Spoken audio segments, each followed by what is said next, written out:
Would you do running with the bulls? Would you go running with the bulls? I would. You would? I would. I don't think I could do that. I'd get trampled. I can't move that fast. You just kind of run like your life depends on it. I mean, it's kind of like swimming, right? Like if you just stop swimming all of a sudden. Hey, Llama. We're live. Llama, go.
Welcome back to a very special episode of The Lot.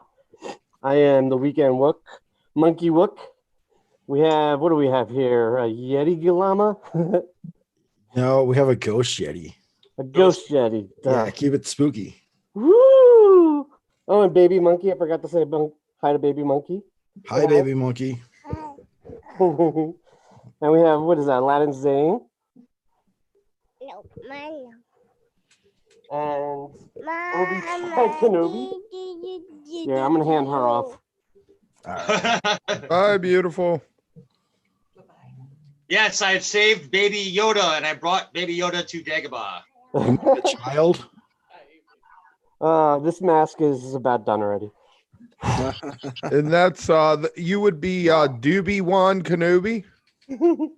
Sure, why not? Doobie Chad Kenobi. Doobie Chad Kenobi. The world's greatest Dobie.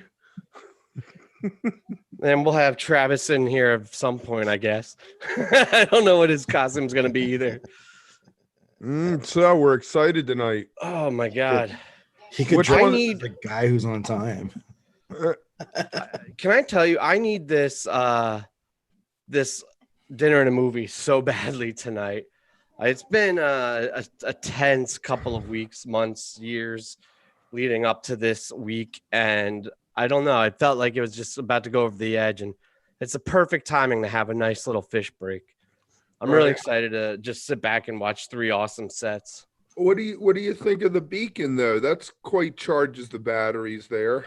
It is, but I mean, I don't know. It isn't fish. Yeah. I mean, it's awesome. It is awesome, but I get it. Yeah. This is going to be really cool. I'm excited about this. What's your favorite, or which one are you looking most forward to tonight? Out of the 3 Halloween sets? Yes. Wait, so it's Chilling Thrilling, Kasvot, and Remain in Light. Yeah, probably Remain in Light. Because I've listened to Remain in Light, that set, I mean, hundreds of times, but I don't think I've ever seen good footage of it. There's like some clips of it, but I mean, it'll be cool to see, you know, the good pro footage shot of it. Right. I mean, I could still use. We saw Kasvot Vox and Chilling Thrilling in HD. Like I wasn't out in Vegas for those, so I watched those in HD, right? So it's just a repeat of that same experience. I have never seen the Remain in Light in HD, or it's not in HD, but webcasts like this. Are you? That's like a flex for the people who had to buy that in SD back in the day, right there. You were Yeah. Well, back then we used to be able to share account. That was before Brad got on, caught on to us. So like a dozen of my buddies would all chip in and throw in a buck, man. we'd all log into the same account, and then like the next year they're like they stopped us from doing that. I said sorry. I remember after the show back in '96, waiting like 6 weeks before the tape surfaced of it, and everybody was like, "We want to hear it. What the fuck? What's going on?" And God. There it was. There he is. Oh, who's Look this? who decided to join us. Oh, Oh, Chad, I wasn't able to get the intros done today. I had to get tested, so I can play, man. yeah. As we bring our guests in today, just Really? give me a little pipe magic. Really? Really? Yeah. What's your problem? I spent 2 hours doing those damn intros last night. Well, dude, I had a scare. No, I don't think good vibes. Positive I got a bit of a vibes. cold. I'm 99% sure that it's not COVID. We've been extremely responsible in our household. I mean, like we're just staying in and I'm working remotely and very blessed for that. So I don't think that I got exposed or anything, but I took a test today just to be sure. Yeah, and my wife scheduled right in the middle of the day and I didn't finish up what I was doing, but it's fine. Travis, you there, man? Yes. Are you gonna show us your awesome costume? I gotta try to hook up the mic real quick. So hang on. Totally forgot. That's cool, man. Well, Thank you, see, now Scott. that we have Llama's parking spot on Fridays, it sets a whole new bar for this show. So anything we do at this point is gonna look Gravy. super professional. Glad I can help. No, I watched your shows. I think they've been entertaining. Yeah. They've been something. I'm so busy. So I didn't even watch the Trey stream last night. I was so fucking busy. Was it good? Yeah, you can listen to it again on Live Fish. Oh.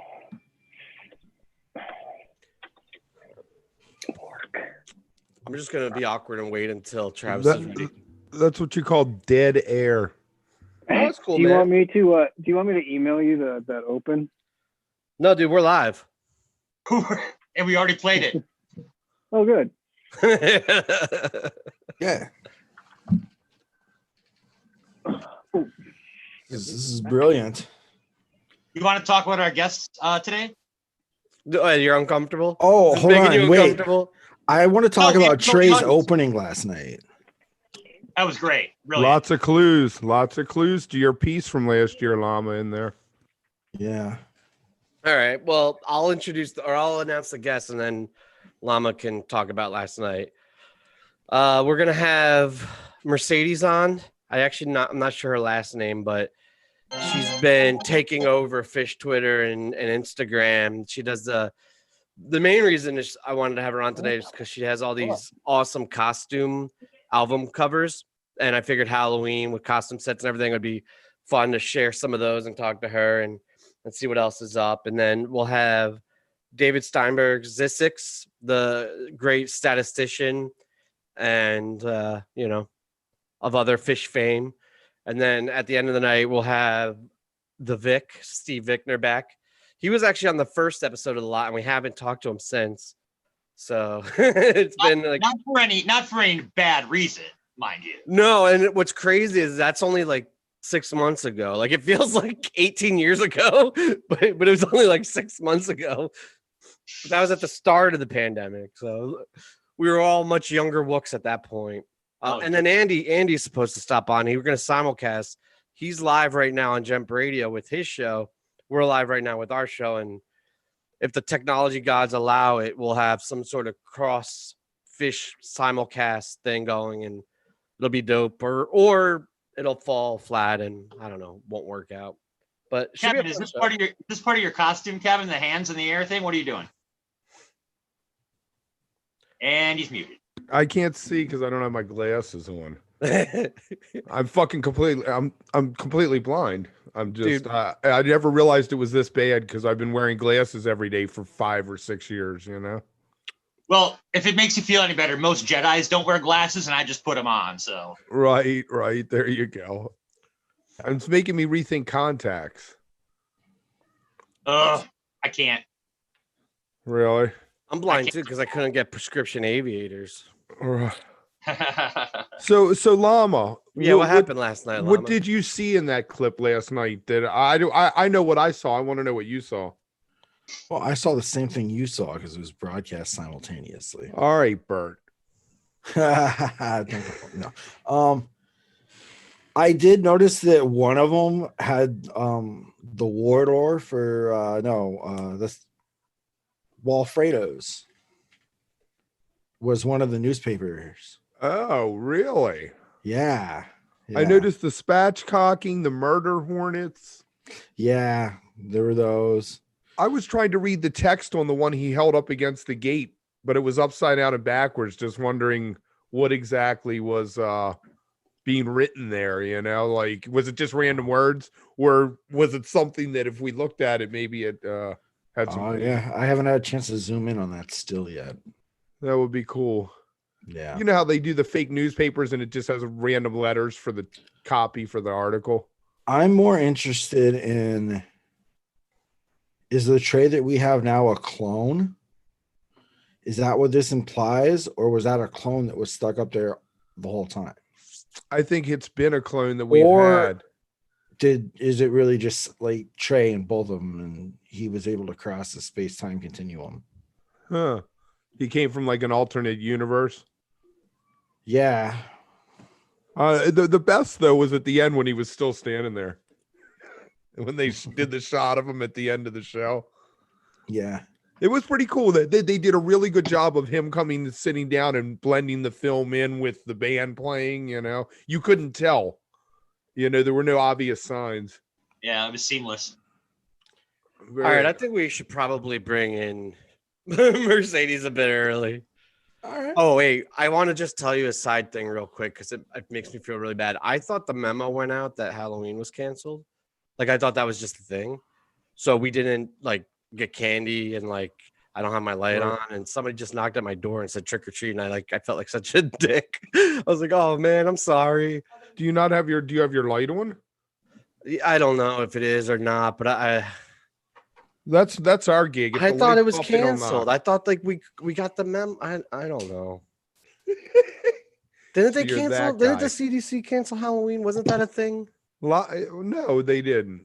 They didn't. It's a state, local thing, neighborhood thing. Llama's handing out big candy bars if you want to head on over to. That was Yeti's house. last night. God damn it! Yeah, they do got a whole- Halloween a day early in the Midwest. Oh, so apparently my wife's a better human being than me, and she got candy and she's taking care of it. So false alarm. There you go. God love At her. least somebody's decent. Paying here. attention. Yeah. Yeah, no, it's a local thing. They talked about it around here. Should we let the kids do it? They're coming up to my neighbor's house, but my light's off, so sorry. Well, I have two switches at my door, and one of them's to the computer, and one of them's to the front light. And I don't know which one's which. So if the lock gets shut down, it's because I flipped the wrong switch. Very good, very good. I like the tension that it put on us now for the whole night. All right, Chad, you want to drop some pipes, and I'll bring in Mercedes. I would love to. All right, hopefully she's there. We got her waiting for a minute.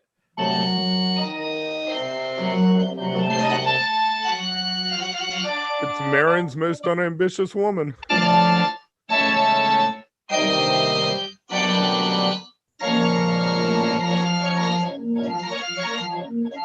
Everything sounds spooky when it's played on a pipe organ. I can't You ought keep to this up, bro. You should play Where's My Sunshine on the pipe organ or something. I want to hear some 2001. Oh, I did do a pretty dope 2001 the other day.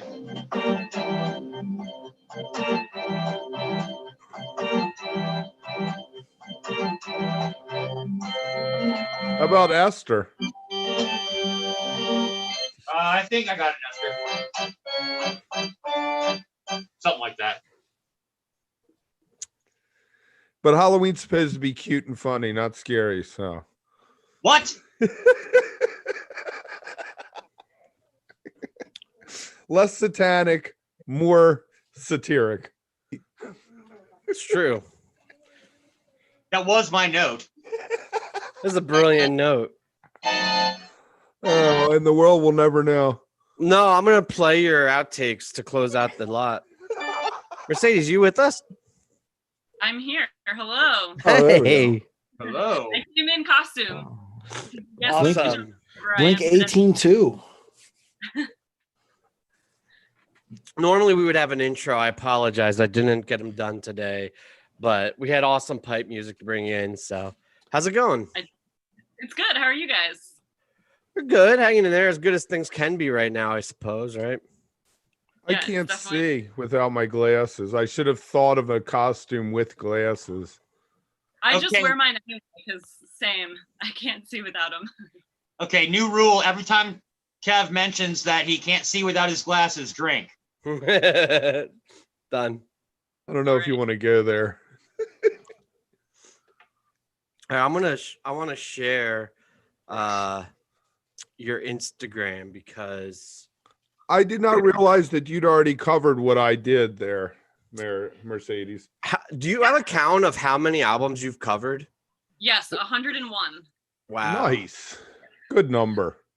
Yeah, I was gonna end at 100, but then a photographer wanted to shoot one with me, and he wanted to do Nirvana's Nevermind, and so I thought, all right, 101 it is. Oh, that was up here. Yeah, Yeah, no, they're awesome. thank you. Do you have a favorite one? It's hard for me to say.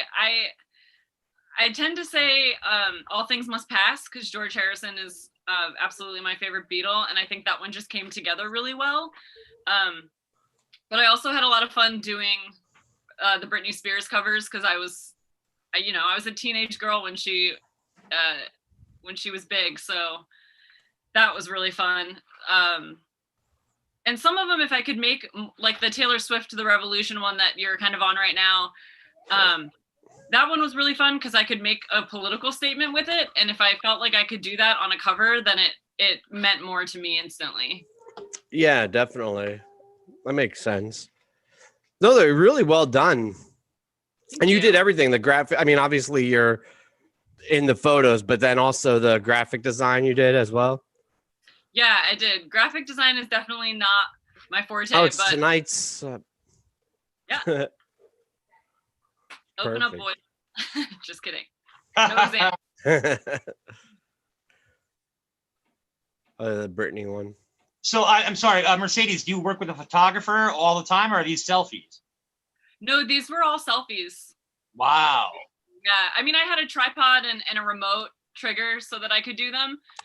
But sometimes I had a hand from someone, but not often. I had to hire makeup and hair people. Yeah, it was your daughter, dude. It was her first big gig. She's 14. She made herself $50. Hey.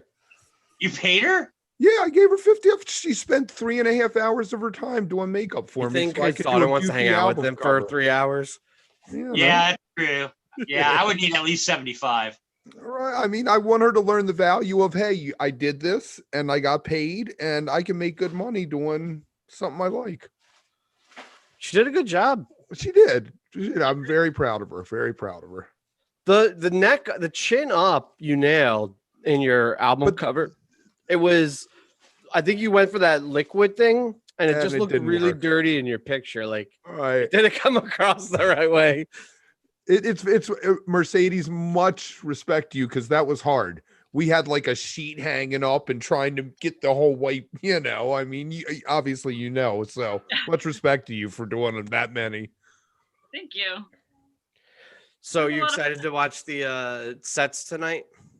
I am. Yeah, I bought a projector a little while ago, so I'm gonna set that up in my living room tonight. And just that's awesome. Were you at any of the shows? I was not actually. No, none of these. So cool. I remember watching the live stream of Thrilling Chilling, like as it happened, which was so cool. But no, I wasn't at any of them, unfortunately. Yeah. My kids watched Thrilling Chilling with me that year after they went trick-or-treating. They went through their candy and I had one and they were fascinated. They were like, that's a lot of work. I said, it's like a musical. I said, they do that New York top shelf production. Yeah, it absolutely was like a musical. I remember being so surprised when they did that. For one, I remembered that album. Like, I'm pretty sure my parents had it on rotate, like around Halloween season in our 100 disc CD player. So that was cool. And then just to see what they did with it, just so much respect to Fish. They're always keeping us on our toes, and keep doing something you never would have thought of, and it comes together just so cool, professional, and wonderful. Yeah, what was the story with that? I think it was like his daughter told him like the summer before to do something new or to keep it creative. I forget what the exact story was, but I know that like Trey's daughter had like motivated him to. They didn't want to the box. they didn't want to do Halloween again, and she's like, you should do something different. Try, fuck with everyone. It's funny because I agree with Mercedes. I had a nostalgic like recall for that. Like I recognize the voiceover from like, when you hear a certain sound or smell a certain smell and you're instantly brought back to being a little kid. It was a weird experience because like it's like fish and you're like an adult, but you have at the same time have this nostalgic recall back to being a little kid with your parents playing the music or the voiceover or whatever it is. So what else? I remember having the album and we would just leave it playing on Halloween night, like on really loud speakers. So when kids would come up to the house, they would hear that. I remember it very specifically. I wanted to buy more common than I thought. Like a lot of people probably had that album. Yeah. It was big. Disney was the only game in town in the 60s and 70s. I mean, if you wanted content like that, you went to Disney or Hanna-Barbera maybe, but that was a little, I guess, older kids, like Land of the Lost and that kind of thing. Anyway, totally left turn there. Yeah, I have no idea what you're talking about, but I'm letting it go. You just lost half of our audience with Hanna-Barbera. There they go. So what else do you do, Mercedes, besides album covers? Well, I just started a new project. Now I'm doing tarot cards, which is kind of fun. I have a little bit more like creative freedom to recreate those than I did with album covers because I was trying to mostly replicate it as close as I could. With tarot cards, there's more interpretation of, your own idea and your own meaning behind it. Myself occupied, like everything I usually do, is canceled. It's 2020. We can't go to shows. We can't go to, any kind of group event really. Where I live is actually more shut down than most other places right now still. Where's that? I live in Marin County in California, just north of the Golden Gate Bridge. Yeah. So, I feel like most of our guests on the show live in Marin County. There's a lot of us up there. You're not the first. Yeah, it's nuts. Wasn't Benji from Marin County? Think so, and a few others, man. Yeah. But nobody is as unambitious as Mercedes is. That's the truth. I'm the most unambitious woman in Marin. Surrounded by so much wealth, and who cares? Just give me fish shows. You get to Terrapin Station much? I used to, yeah. Normal time. Well, yeah. Back in 2019. Away from it. So it's my home show. It's right there. I love it. I was at Phil Lesh on 4th of July last year. In 2019. Oh, great. Yeah, that was really fun. What a great venue. What a really cool venue. So cool, so wonderful, great food, great space, right on the water there. They always have great music any night, in the bar for free. You can go in and there's something wonderful playing. I feel spoiled living so close to it. It's really great. It's I probably shouldn't say this, but it's better than Nectar's, Well, yeah, it's much more like advanced. I mean, it's newer, And the outdoor garden and everything is really cool. The playground and for the kids, very family friendly. You think Travis's costume is going to be a big letdown? There's been a lot of buildup with him showing up late and then not being able to pop in. I feel like an hour into the show, Travis will finally show up. It's just going to be like a Phantom mask. Yeah, just a single red clown nose. Like a clown nose. I was going to say a cowboy hat, but... A cowboy hat. Technically, I'm not even late because it's not even 3:30 yet, so... We start at 3, dude. 2:30. We've always started at 3. Dude, this is like the 30th show we've done, man.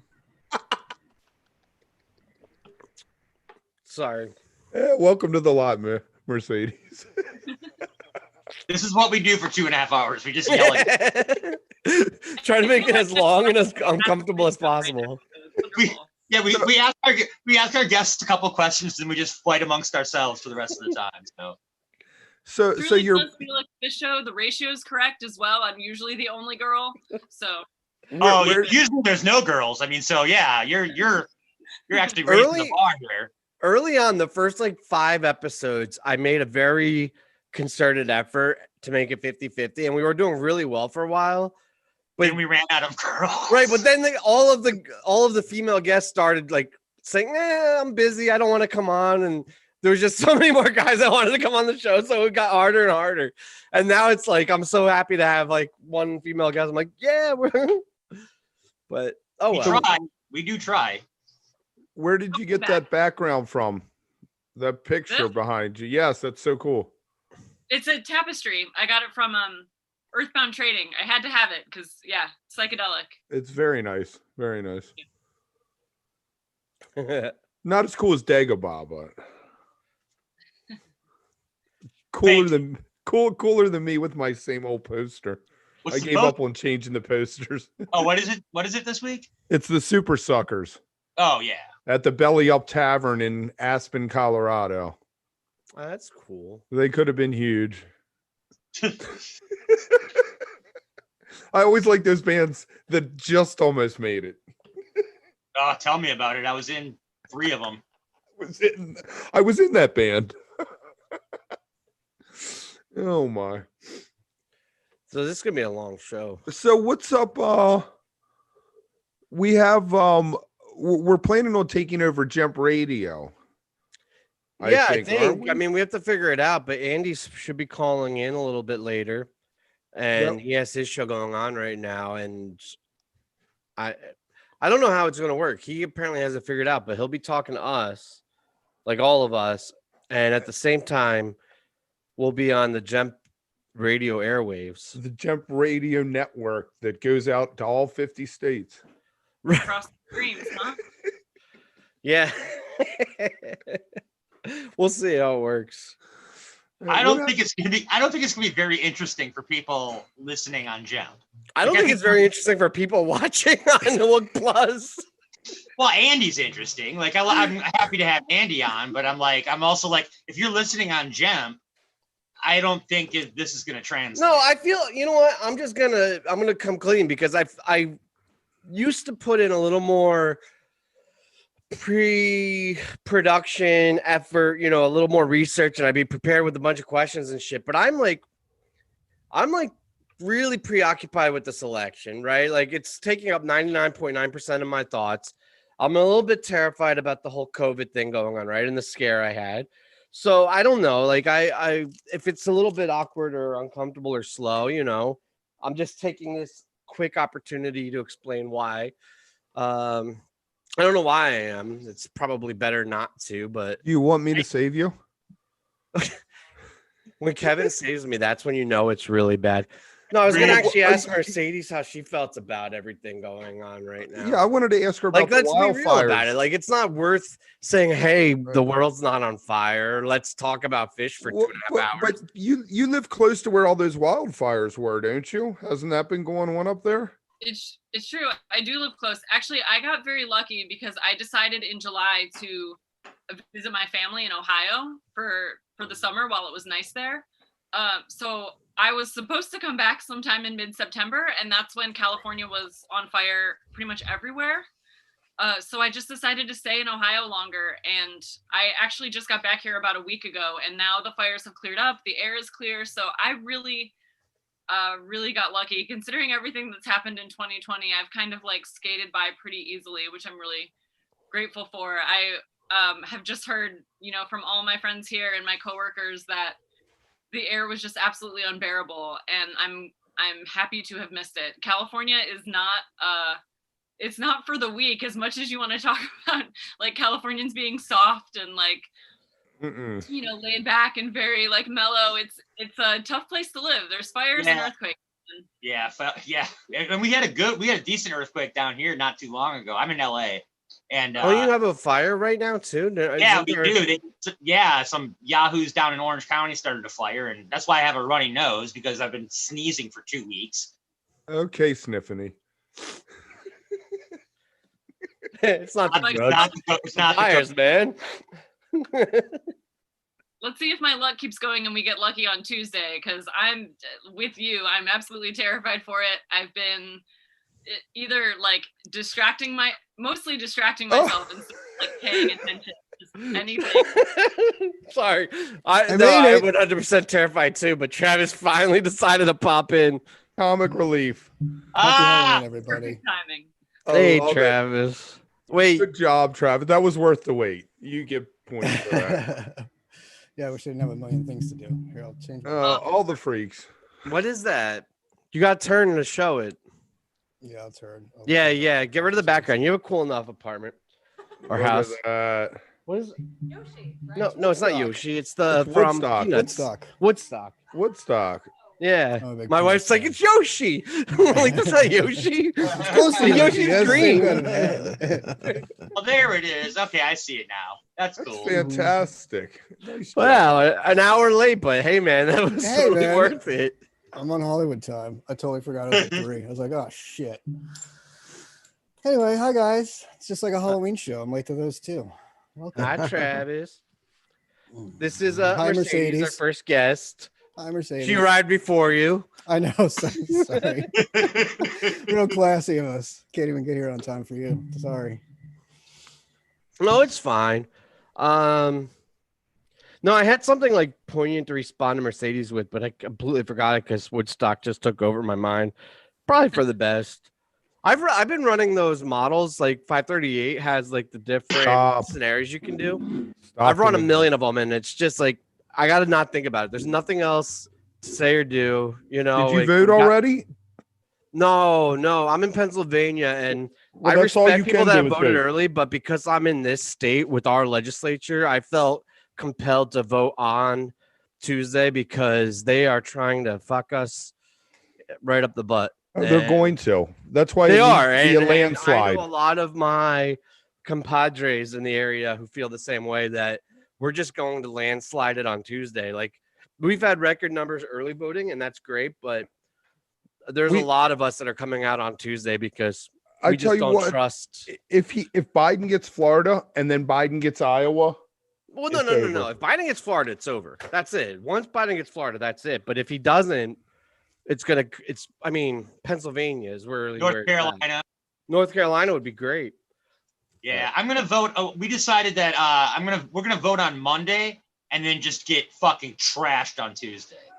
Just fucking just like my blind drunk. my vote has already been counted. I got an email like a week and a half ago. The day I got the ballot in the mail, I filled it out and put it right back in the mailbox and sent it back. So Some states is really valuable. It's really great too because they are allowed to process it early, and Right. like everything works smoothly. I mean, other states it's a little bit more of a pain in the butt. right, I like what's Can I make Go a lot ahead. confession? Can I make a lot confession? Yeah, man. This is a weird Halloween spooky night. Do whatever you want to do. Nobody's watching. It's fine.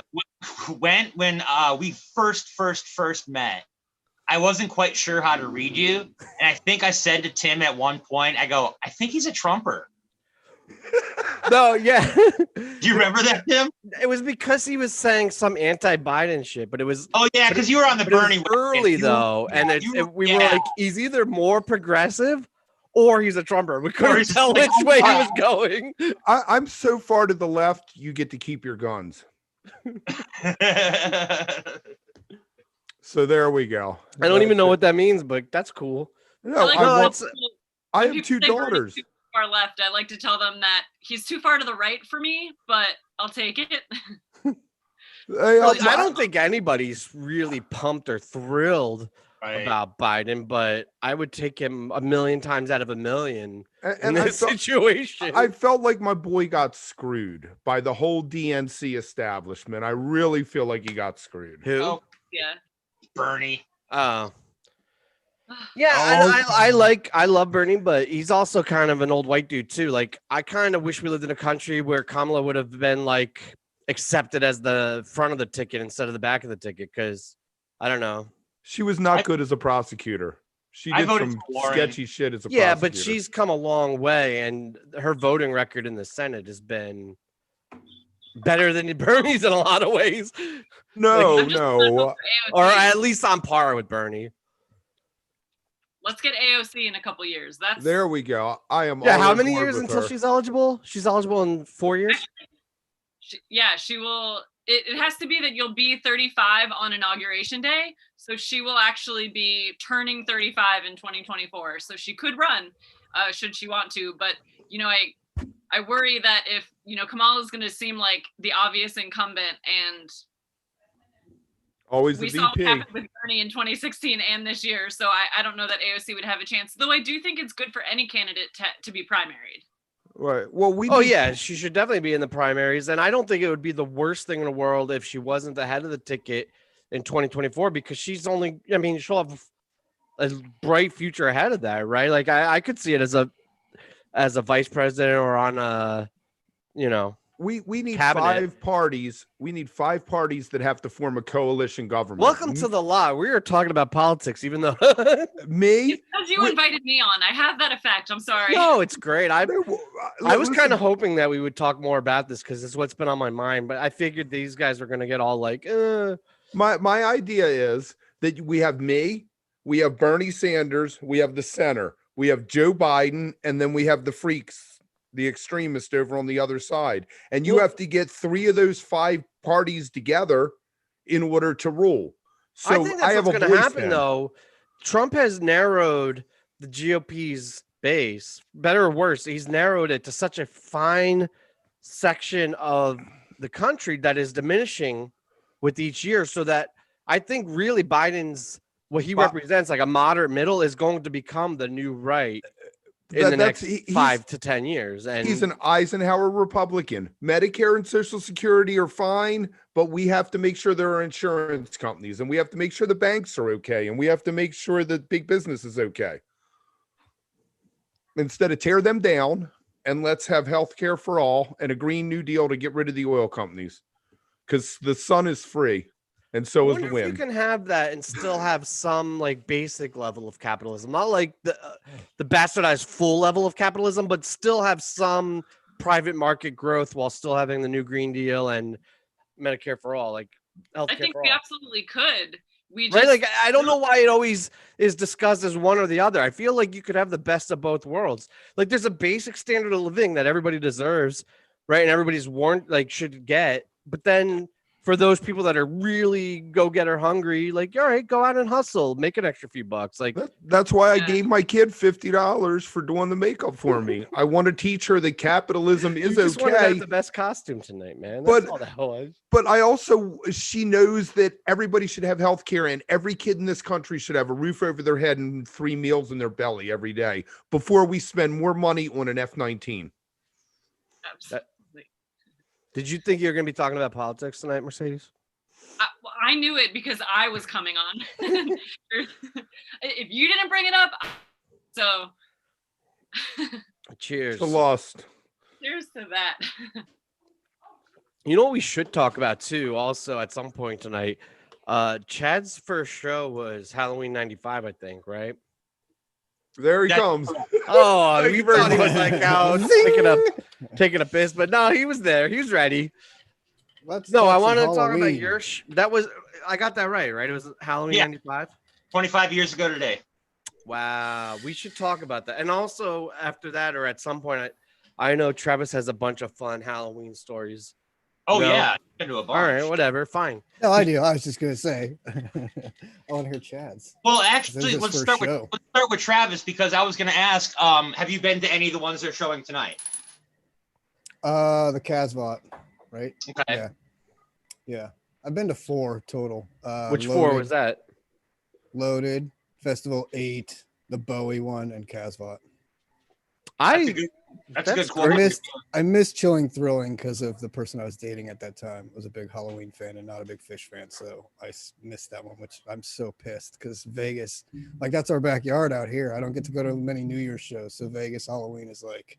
Do you have good memories of missing the show?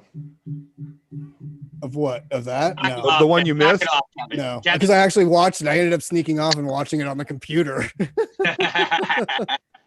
I get so jealous because I haven't actually caught a Halloween, but you're right. It's like I've caught 6 or 7 New Year's Eve. So I think it's the same thing, right? Like if you're West Coast, you catch a lot of these New Year's Eves, and then in your East Coast, it's a lot easier to catch New Year's. Yeah. Out of those 4, what was your favorite night?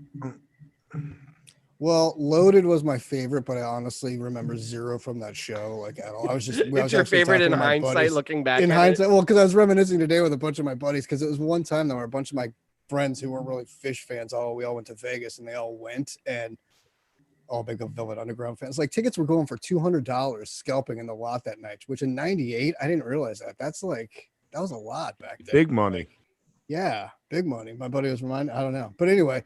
That one, I thought that one was a fun show. And then Festival 8, I loved. Like, that was perfect. Being outdoors and like on the Coachella grounds. And I feel like I was there because I hotboxed a theater for Fish 3D, but apparently it's not the same. I mean, what was the name of the what was the woman and the band that they had with them at 8? What's her name? She just passed away last year, 2 years ago. Sharon Jones? Shannon Jones? Yeah, something like that. Yeah, the Dap Kings or something. I think they played at the 8x10 when I worked there. Yeah, there was a thing because I was reading about her. Yeah, and she did. Yeah, that was great. A full horn section. Like, finally got like seeing Susie with the horns, which I've seen Susie 90 times, and finally like really getting with the horns is the best. Like, that one was fun. That was a fun show. The most COVID song ever, Ventilator Blues. And that version is just fantastic. Like that whole Ventilator, just want to see his face, let it loose, man. I mean, they just ripped it. They nailed it. And I mean, that's the thing, they've really nailed lately anyway, starting I think then, because the White Album, whatever. But I mean, the Bowie one I thought was like, I mean, Llama's rankings were I think spot on, but the Bowie one I felt was so down the line and so like tribute to, it was more like an homage to him and not like a fun let's like rage this thing off. Bowie was impressive though because hey, look at that nice costume. What's up, monkey? What does the monkey say? Show me the monkey. Bowie was great though because of Trey's vocals in it. Yeah, right? Like, and it's like stepping out in the front, like really being like that the lead was one singer of the first and just going out there. Yeah. Like he just owned the vocals. It was all vocals and it was all Trey and it was perfect. And it's planted the seeds of the strings, which are the greatest thing of 2020. Trey with the Rescue Squad strings. Too. I don't know if you guys feel the same way, but after that Halloween, he wrote Leaves, and I thought that was heavily influenced by Ziggy Stardust. Are you stealing the show, buddy? She is. She is. She's got a lot to say. She grabbed the mic. She's like, "This is my mic." Get him young. Get him young. That is not a sleeping monkey. She wants to. Hopefully, eventually. Yeah, right. It's monkey time. Oh, with all the candy. As she breaks the microphone. All right, I'm gonna hand you back to Mama. Everybody's got something to hide but me and my monkey. Oh, look, it's Baby Yoda. Oh, look, I'm so cute. I got my own baby. Hey, there he is. Say bye-bye. Now we know where Chad is when Wook's screen because she pointed to it. Blow everybody a kiss. Bye-bye. Bye. Bye. Happy Halloween. She did not have any intention of leaving. There's a bright future in podcasting for that girl. I'll tell you right now. I'm she loves it. of them. Kids are cool. No, I actually was really interested in the conversation we were having, and I feel bad that I distracted, but I do think that the Ziggy Stardust Halloween. Well, actually, I think all the Halloween sets, a lot of them have shaped the music of Fish. So if you look at the White Album and then you look at Billy Breathes, which is I think the album they wrote right after the White Album, like the guitar work and the fret work that Lennon did and Harrison did in the White Album really influences the guitar work that Trey used in Billy Breathes. And a lot of those songs are heavily influenced by Billy Breathes. And I think the that's production. the most obvious case, but then I think David Bowie's influence on, I guess Sigma Oasis, right? Leaves and the songs that were written after that have vocally and compositionally are influenced by David Bowie. Like they inherit the artist that they're covering, and then it shows itself in the writing. I have if we're ranking them by most influential, I would go with the Talking Heads. Like that. Oh yeah, of course. Sorry, no, 100%. But I'm not disagreeing with you. I actually wasn't. I didn't even think of that. That's how influential the Talking Heads are. That I didn't even think about Remain in LA. Like that was just like a given to me, right? I was thinking like beyond that. But you're right. 100%. For production value, Billy Breeze mimics the best stuff the Beatles ever did. The production on that album is off the charts. And then Story of the Ghost, which is Remain in Light's album, is more like Eno's chopping board to me. Andy Michaels on Jump Radio. I was listening before we went on the air, and he played. He comes on. Yeah, he played a live Swept Away Steep. And that's when you're talking about the Beatles, I'm like, oh, wow, there it is right there. It's like even the chord progressions and the harmonies and then the crazy noise blob at the end. It's like, you're definitely right on that, Kev, I think, 100%. You mean Wook? He was talking about I think we're both making the same point, yeah. Sorry. So, but then also you're right with when you came upon the Bowie, his vocals got better. He had to learn how to do the Sinatra thing, the phrasing, making the perfect phrasing for the lyric on top of the music, and he's gotten so much better at that. Wait, say the name of the confidence to step out front. What? Yeah. What album? And say what? What was it? When? What's the album? The Bowie album. I'm saying not the album that came out after it. I'm just saying, like you said, the songwriting. No, what was the album we were just talking about? What's it called? The one with Free on it. Oh, Billy Breeze. Okay. We all heard the same thing earlier. What did I say? Belly. Belly? Oh, yeah. Belly Breeze. It's about his kids, so she was in a belly at one time. All right. Okay. So, did we finish Travis story time with Travis?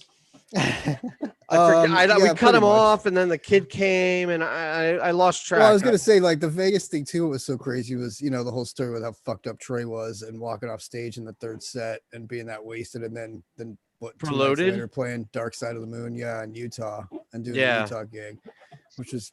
I've never heard this story. Oh, I always thought it was super ironic, or not ironic, maybe appropriate. Trey being loaded during Loaded. Yeah. No, you never heard this? Yeah, like third set, they came out and he was apparently just like shit faced. And in the middle, you can see it. I think it's like a Ghost or in one of they only played 3 or 4 songs in the third set. And he literally he's playing with the guitar and whatever. And then it's on video and he just walks off stage and Mike's kind of like, what the fuck just happened? And then they all just kind of walk off in the middle of the song. And then they came out and did an encore, but that was it. And then 2 nights later in Utah, when he does the Harpua narration, he talks about Jimmy being too fucked up in Vegas and leaving, and that was the whole thing. Okay, I know the Dark Side. That was one of my favorite things that they did. I wanted to include it with our Halloween ranking. Don't wipe your makeup, man. Yeah. By the end of the show, you're just gonna have red tears down. I am. I'm on my eyes. That was one of those moments. I don't remember a lot from a lot of shows, but I'll always remember that, him walking off stage and me, and I felt like. Wait, the show's over? Where's he going? What just happened? That was weird. And then later, you kind of find out everything, and then the whole. Where's my You Enjoy Myself? He needed one more song. Where's my Susie encore? Mercedes, do you have a favorite Halloween out of the costume sets? I really Thrilling Chilling is up there just because I think it was so unique based on everything else they've ever done. To debut all original music, I know they did that with is it Fuego as well? Yeah, where they debuted all the new music that night too. But Thrilling Chilling was just something special, and I am partial to Loaded, even though let's just discount that third set. I think they did the Velvet Underground really well. It was amazing. Oh yeah, for sure. It nailed it. It was. Yeah, they absolutely did. And those songs that got number 1 on our countdown, right? Too. It did. Yeah, it did. It was number 1. Yes. And even since then, everything they've played from that, whenever they bust out, I told these guys earlier, and Oh Sweet Nothing just destroys me. I love that song. Do you like so the way much. I closed that countdown with those Sweet Nothing? No, just perfect. It's chef's kiss. I Loved did it. that in a fever dream. I was just out of my mind. I was like, how am I going to end this production? Oh, Sweet Nothing. Perfect. Hey, and also, I want to point out that Travis did sell out Llama as being the author of that list. So any complaints on the ranking, go to Ghost Llama. And that me, I'll bad? Sorry. take complaints because I endorsed and supported Llama in his endeavor. Yeah, I signed and off on it, I but approved yeah, it as well. mostly- So you can at me as well. I I agree think with it. I Llama thought was nailed it. great. I think he really nailed You it. know, even though I we don't give know- a fuck about ads. Hey, if I'm the only asshole that disagrees, fine. You know, So I actually, at Chad, not the rest of us. Just go at Chad. Okay, I just Well- walked into that trap. We know somebody wanted Quadrophenia higher. yeah, man. I wanted Wingsuit higher. Actually, going back to what Mercedes was saying, like I know in the moment that was not well received, and there was a lot of like, you know. Well, hey, poo-pooing on it, but- of that, what are your three favorite of the originals, which I would say were Kasvot, Wingsuit, and Chilling Thrilling? Which three of those would you? Are you asking me or Right. Mercedes? Everybody. I'll just throw it out to everybody. I'll start it off. I'll start Yeah, off go the ahead. conversation.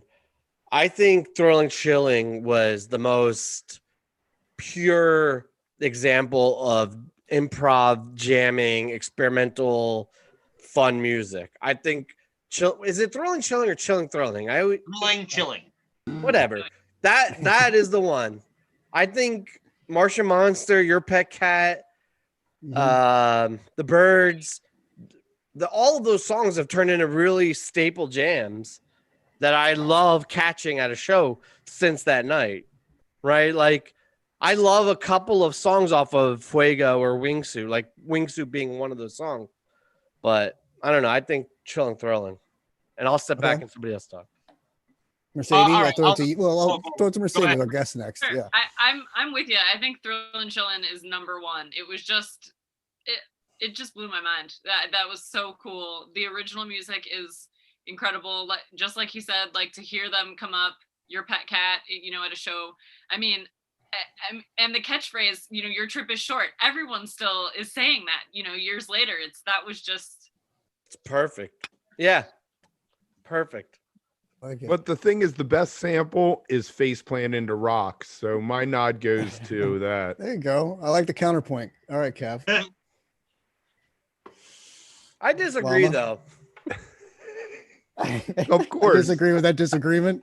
Yeah. No, I mean, it is Faceplant in a Rock is a great sample, but Your Trip is Short and They Attack are the two best samples in Page's library, and they both came from Thrilling Chilling. And Your Trip is Short usually has that great drop after it. So you're kind of like boom. Yeah. So you're kind of like going and yeah. Mm-hmm. All right, Llama.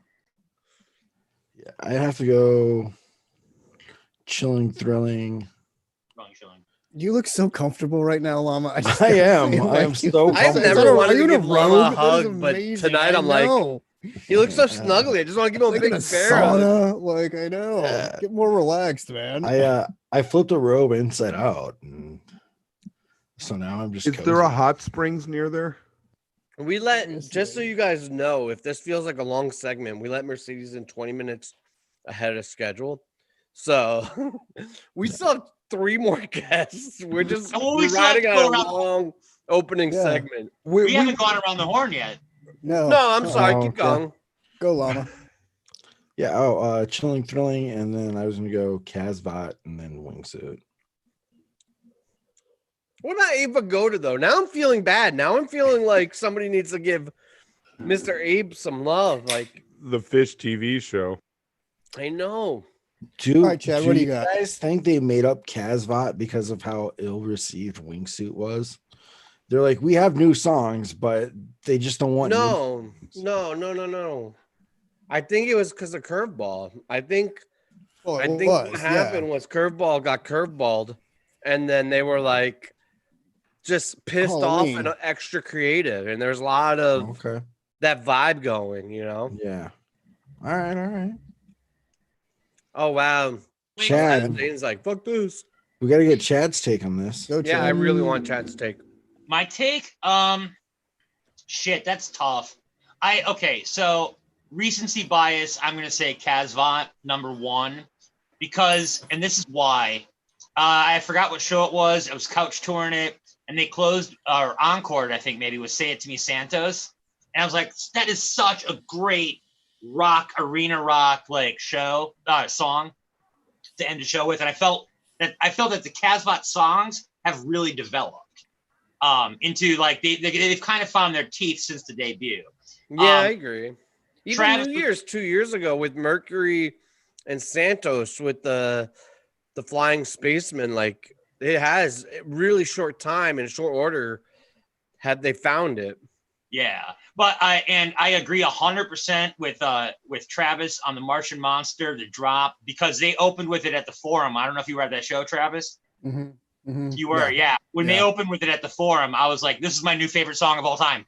It just grabbed me right away, you know. And they opened 16 Vegas run with it the night of the Golden Age. They opened with it to open that run, and it was just like you're like, yeah, like let's go, like bringing it back, and you're like bringing it back to the last time they were here for it. Like, yeah, it has that. It definitely has that.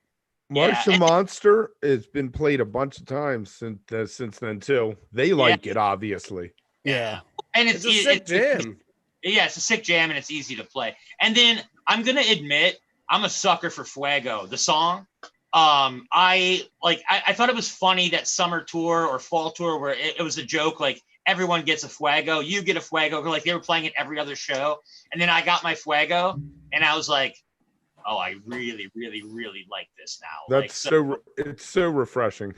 I really, really like that song. And I love the Viking Warriors with Animal Heads line. It just cracks me up every time. Every time. I like the fish in it too. I always usually choose my songs based on groove, and I think Fish's part in Fuego makes it an exceptional song. Has anybody ever actually been in a Fuego before? A fire? A Fuego, a car, the Fuego. It was made by Renault in the 70s. My buddy had one when we were in high school, and the thing was like 15 years old and spun. What color was it? What color was it, Kev? It was red. It was a Fuego. It was. How many miles did it have on it? Oh, I have no idea, but I'm sure that it was older than a llama. Does those things have power steering back then, or no? I have no. I didn't drive. I was 16. He was 18. How old are you got to be to get your driver's license in Maryland? 16. But if you waited till you were 18, like I did, you didn't have to take the driver's ed. I had never driven before and went down there and got my driver's license. Wow. I think I definitely.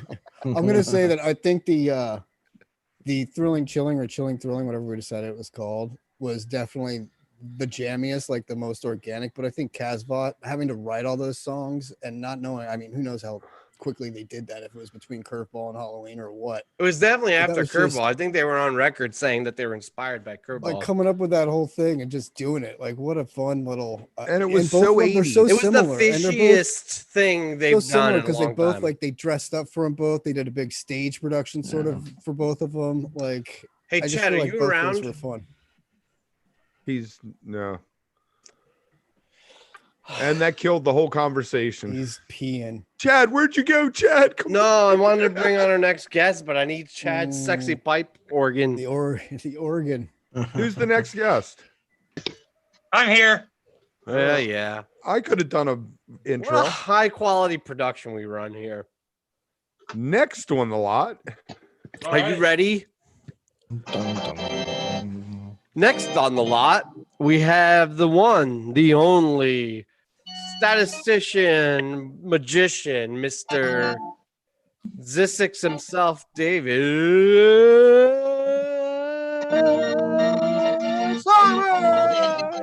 The master of the stats. That was amazing.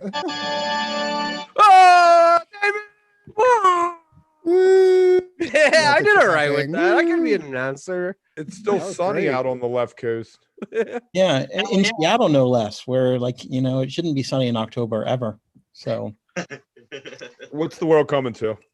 It's crazy. Well, it rained all September when it wouldn't smoke. So, this is revenge. Wow, this is the most outnumbered we've been from West Coasters in the history of this show. It's 4-2 right now. 4-3. Hell How's it yeah. going, David? How's everything? Okay. I guess. David, Zissix, what do you prefer? Whatever, really.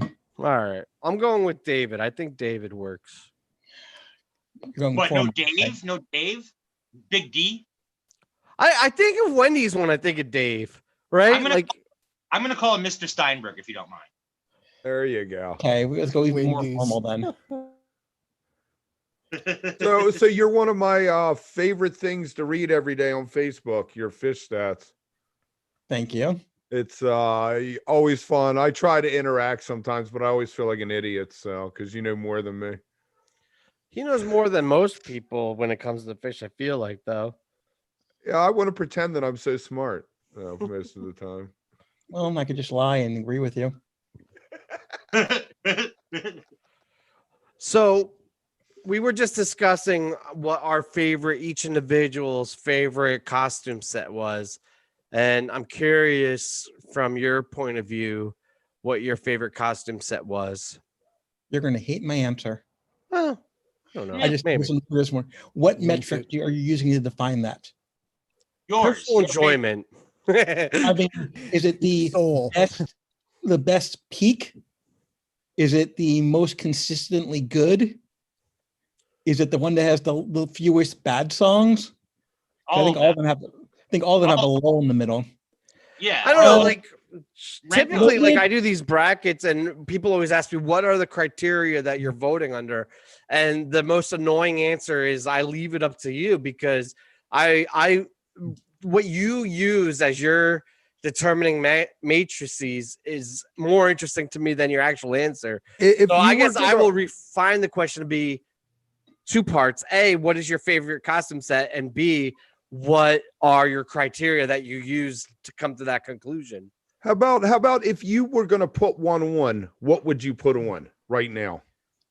I'd say my favorites are Remain in Light, but it kind of is very front loaded.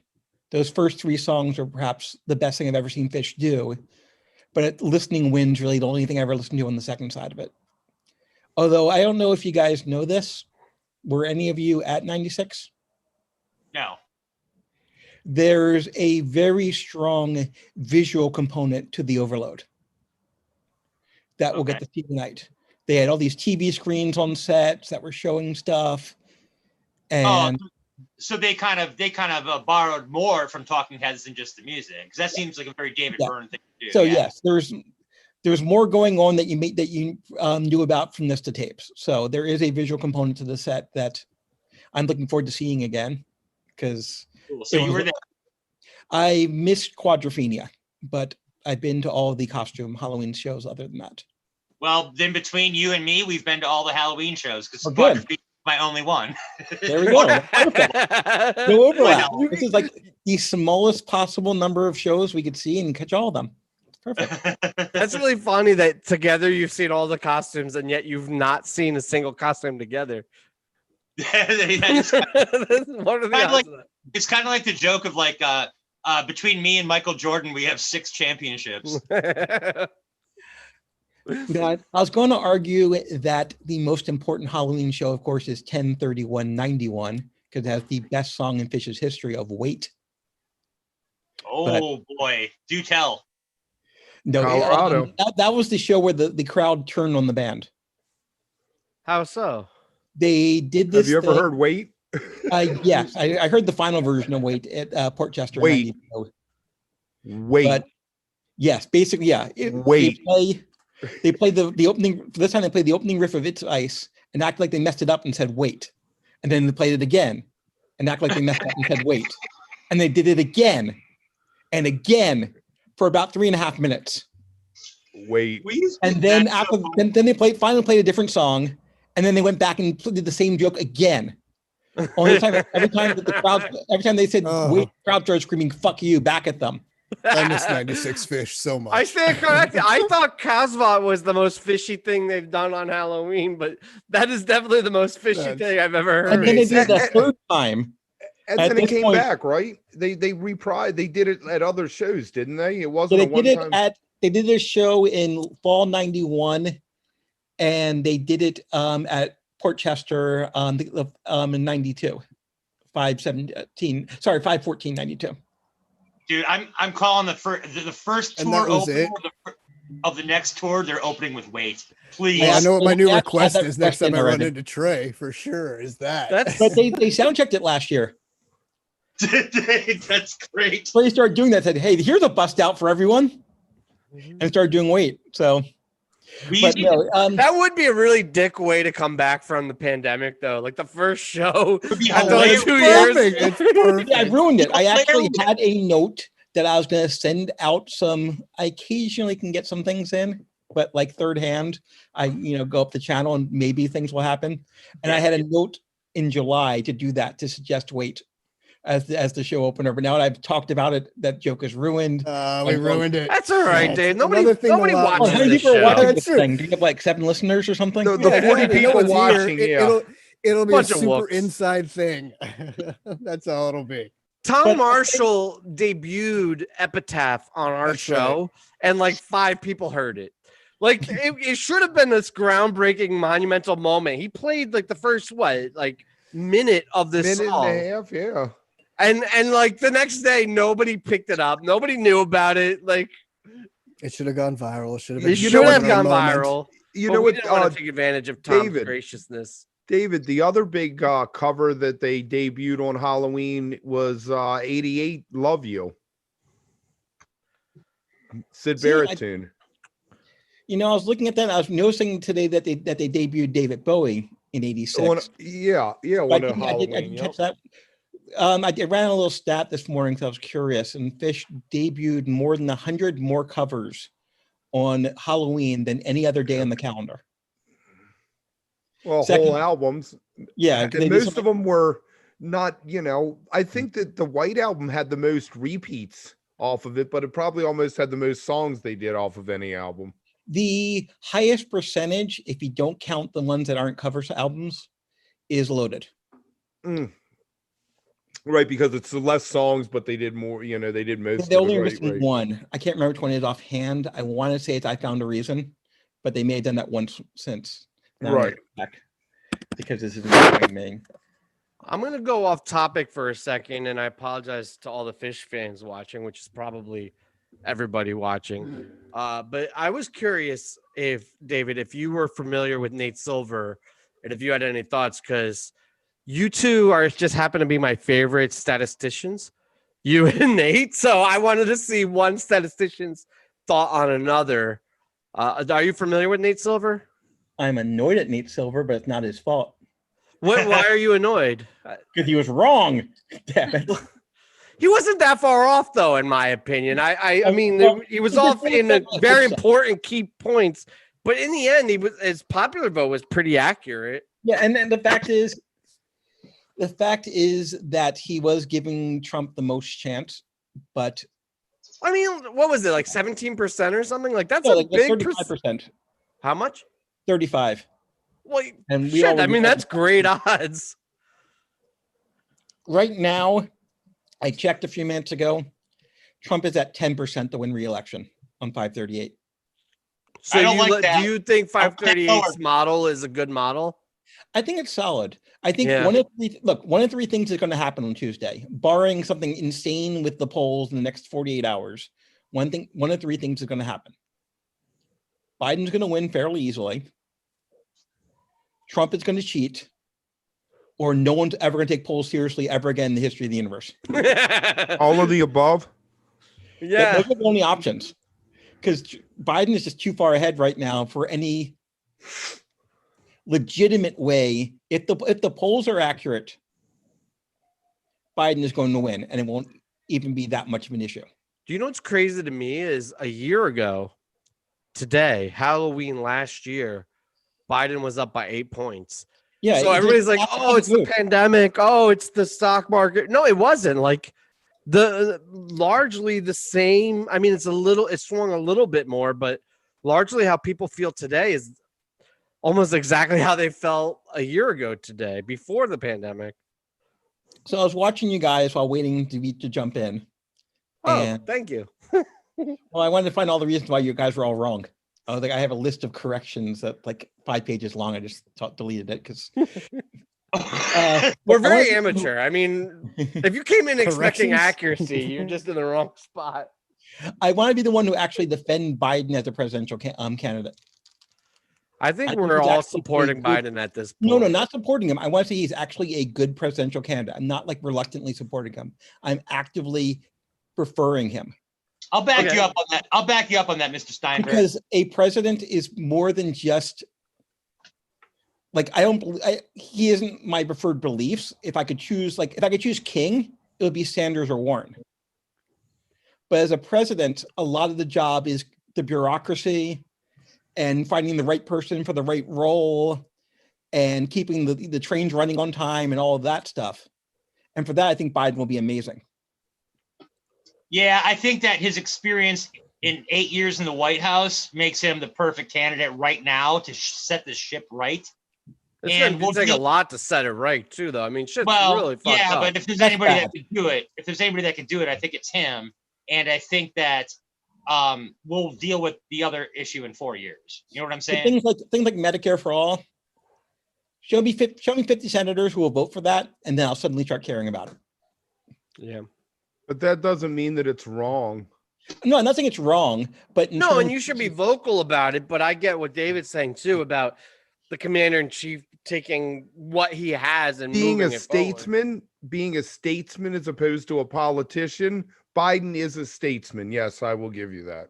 So the other thing I thought too, I think he'll just be good on the other aspects of the job. I think he'll be really good at finding great people, and I think in general, I've heard this said about him a lot. I think it's valid. Biden represents, on a scale of 1 to 100, if like Sanders is 100 and Manchin from West Virginia is like a 0 in terms of the Democratic Party number line, Biden's probably a solid 52, not quite, slightly left of the exact center. And that's where No way. Biden is a 68. Of the Democratic Party.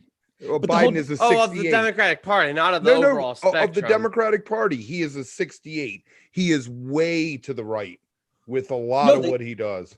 No, the rest of the Democratic Party is not Twitter and us. The Democratic Party is a lot of people who, like my mom, very nice, who's been a lifelong Democrat. She, volunteered for Kennedy. I've never been a Democrat, so I really have nothing to say. I guess, can't talk about the Democratic Party. Calm down. Well, no, my thing though is that if the Democratic Party, if people like you can fight and move the Democratic Party left and keep on fighting and keep on bitching about Biden, but moving the whole thing left, Biden will move with that. I want to go left. I want to make a sharp turn. Yeah, but I think Biden is obviously a definite step in that direction. What you got, Mercedes? I found this poll that was done by Pew Research that I have just found fascinating since I found it. And I think since there's a statistician here, and based on what we're talking about, it's important to bring up, which is the question was the percent of Biden supporters who say their choice is more a vote against Trump versus a vote for Biden.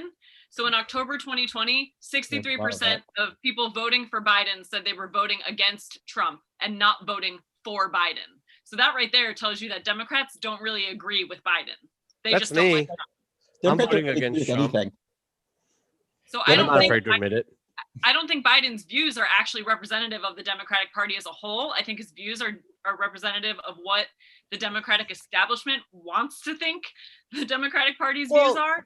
I think the other thing, though, is that I do think he is a decent, and I know my wife laughed at me. She's like, this shouldn't even be part of the conversation. That should just be a default that decency is expected.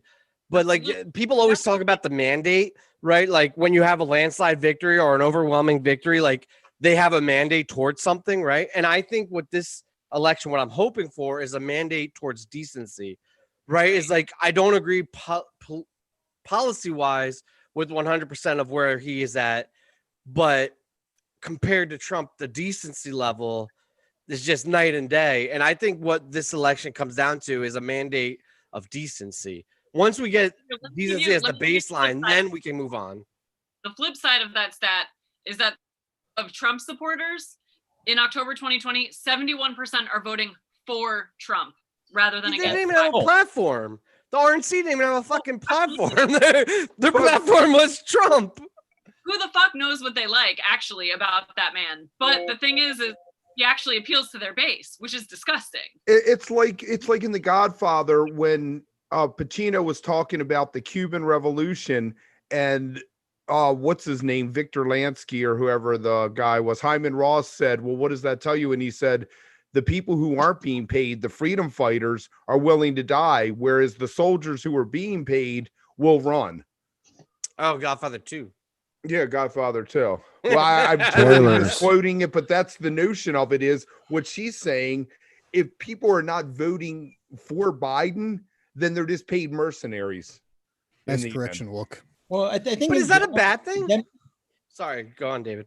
The Democratic Party is less a party than more a group of 5 or 6 subgroups, all of whom have completely different interests, and at most can kind of cobble together a very loose coalition.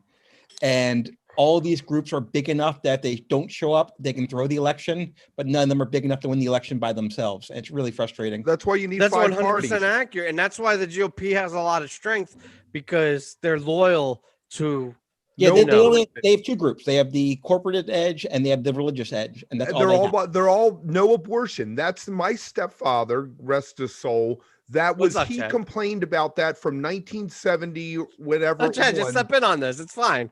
We're not on C-SPAN. Like we can cut this short. I'm gonna jump in on the chat and say that Skoy says that Kevin's at a 37. Oh man, That's Skoy, from the I chat. love you, man. I think it's amazing to have Aladdin Zanes talking political science and theory with us. Like, yeah, I'm willing to just dip for the rest of the episode and let Kevin just go. No, I actually wanted to ask. I'm not sure about this, David, but you were in DC at one point, weren't you? Baltimore. Thank you. I was raised. Chad. Good. Baltimore. Fun. And I think that we were at a show together at the Bayou once, but we have never met before. The 90 or 91. I went to 5 of the 6. I didn't see the first Bayou show. I went to the June one in 90 and the Giant Country Horn show. I was at both of those. Very nice. Nice. The first one, the June one, I showed up early because, well, that's what I do. And I was with my friend Steve from high school, who also had a very long beard. And we were both sitting there outside the venue. And so they saw 2 bearded men with long hair just sitting outside the venue well before showtime. So they assumed, obviously, that we must be an aquarium rescue unit. And they tried to bring us into the show to do our sound check. Very nice. Unfortunately, neither one of us played an instrument, so it didn't go past that. But I would have walked in and said, "Where's the bathroom? I need to hit the bathroom first," and then disappeared into the club. That's Is that what just happened? Did everyone just take a bathroom break? Because I noticed all of a sudden everyone's camera off. Well, who else do we need? I mean, all right, I'll come back. Take a leak. The Bayou was such a great venue. It was such a cool place. Toad's Place in 1990. I did not see I never saw Fish there, but get ready, Chad. I saw the Radiators there a few times. Drink. Fish decided to play Toad's Place in New Haven when they weren't big yet during Yale's final week. Oh, nice. And there were and Widespread Panic opened. And there were maybe 70 people there, 50 to 75 people there. And we all kind of wandered in during Widespread Panic sound check. And so they didn't charge any of us because we all were just kind of in the venue already. Very nice. They just didn't know what was going on. I actually sat on stage and played along with Panic for a few minutes. I had a little ocarina. So I jammed with Widespread Panic that night, which was... Did you just say you jammed with Widespread Panic with an ocarina? Yes, during their sound check. That is the most badass thing I've ever heard anyone say. Awesome. Only Nance could hear me, but I don't think he could hear me much. He just saw that I was doing it more than anything, and he kind of gave me a little wave during it. But yes. Is there a bootleg of that? Do you have a tape of that? I do have a tape of the show, but that was cut off. That was the night that Trey jumped off the stage. Enjoy myself. Nice. He thought he was Iggy Pop. Did you pause straight and jump off the stage? He was going jump, jump, jump, side, all the way off the side of the stage. Oh God! This place had a really small stage at the front of a really long room, is how the setup was. So it was easy enough to do. And the band, the manager came on stage to cut them off mid "You Enjoy Myself," so they didn't do a vocal jam or anything. They literally went, and then Paige turned the tray and did "Watch Your Feet," see, and knocked their mics down and walked off stage. God, it's over. Really get out of here. If you get me on this thing, I'm going to talk early '90s Fish because. Well, I have a question. Being the noob here, when was everyone's first Fish show? What was everyone's? Let's talk first early show? '90s Fish. A lot before, but mine. Go ahead, David. Actually, I'll go last. Okay. 12/7/89 at the 8x10 in Baltimore. I thought I was going to see an Allman Brothers cover band, and it was Fish. You came close. 25 years ago today, 10/31/95. I don't want to answer after you guys. You guys are so much cooler than me. Red Rocks 93. Jesus. Yeah, boy. Mercedes? So my first Fish show I thought was my last Fish show because it was right before they broke up forever. So it was Alpine Valley 2004. So it was like June 26th, 25th, something like that. And I only got to see one, and I thought that was it. And it was a great. And then I was like, and there it goes forever, you know. Saw him once, and then it was done. You didn't make it out to Coventry? No, I had just turned 18, so I was, and I lived in Ohio, so I was like a little too young to venture 12 hours to Coventry. And when I heard what had happened, I kind of thought, well, good. Did you make any 3.0 shows, or did you kind of take a prolonged break from the band and then decided to get back into them during the pandemic? I've been to 3.0 shows every time I can see them. I mean, geez, one of my favorites was when I think it was 2014 when they played at Bill Graham in San Francisco and the Giants won the World Series, and they went right from Moma Dance into We Are the Champions back into Moma Dance. It was just like magic. It was the St. Louis moment. That night exactly was the 25th anniversary plus 1 day of my first show. There you go. 10/28/89. And I was at 10. I went to those shows because I wanted to go to a show on my 25th anniversary. There you go. Very nice. But no tape circulate. Do you remember what they played? Have you helped Fishnet out? But I know they opened with I Didn't Know and Do You Enjoy Myself. That's what I got as my opener. I know the second set had a Forbins because Trey suddenly starts saying, now some of you guys don't know what's going on here, and starts telling the story. And I was not confused until he started doing that. Then I was confused. Mm-hmm. And the second set closed with Harpua, which I remember because Trey talked about Poster Nutbag jumping off the white corduroy shelf. And I just like, what? And started laughing hysterically. And so I bought Junta because at one point during the build, the Poster Nutbag's name, he said it's not Fluff. So I thought Fluffhead was going to be Harpua.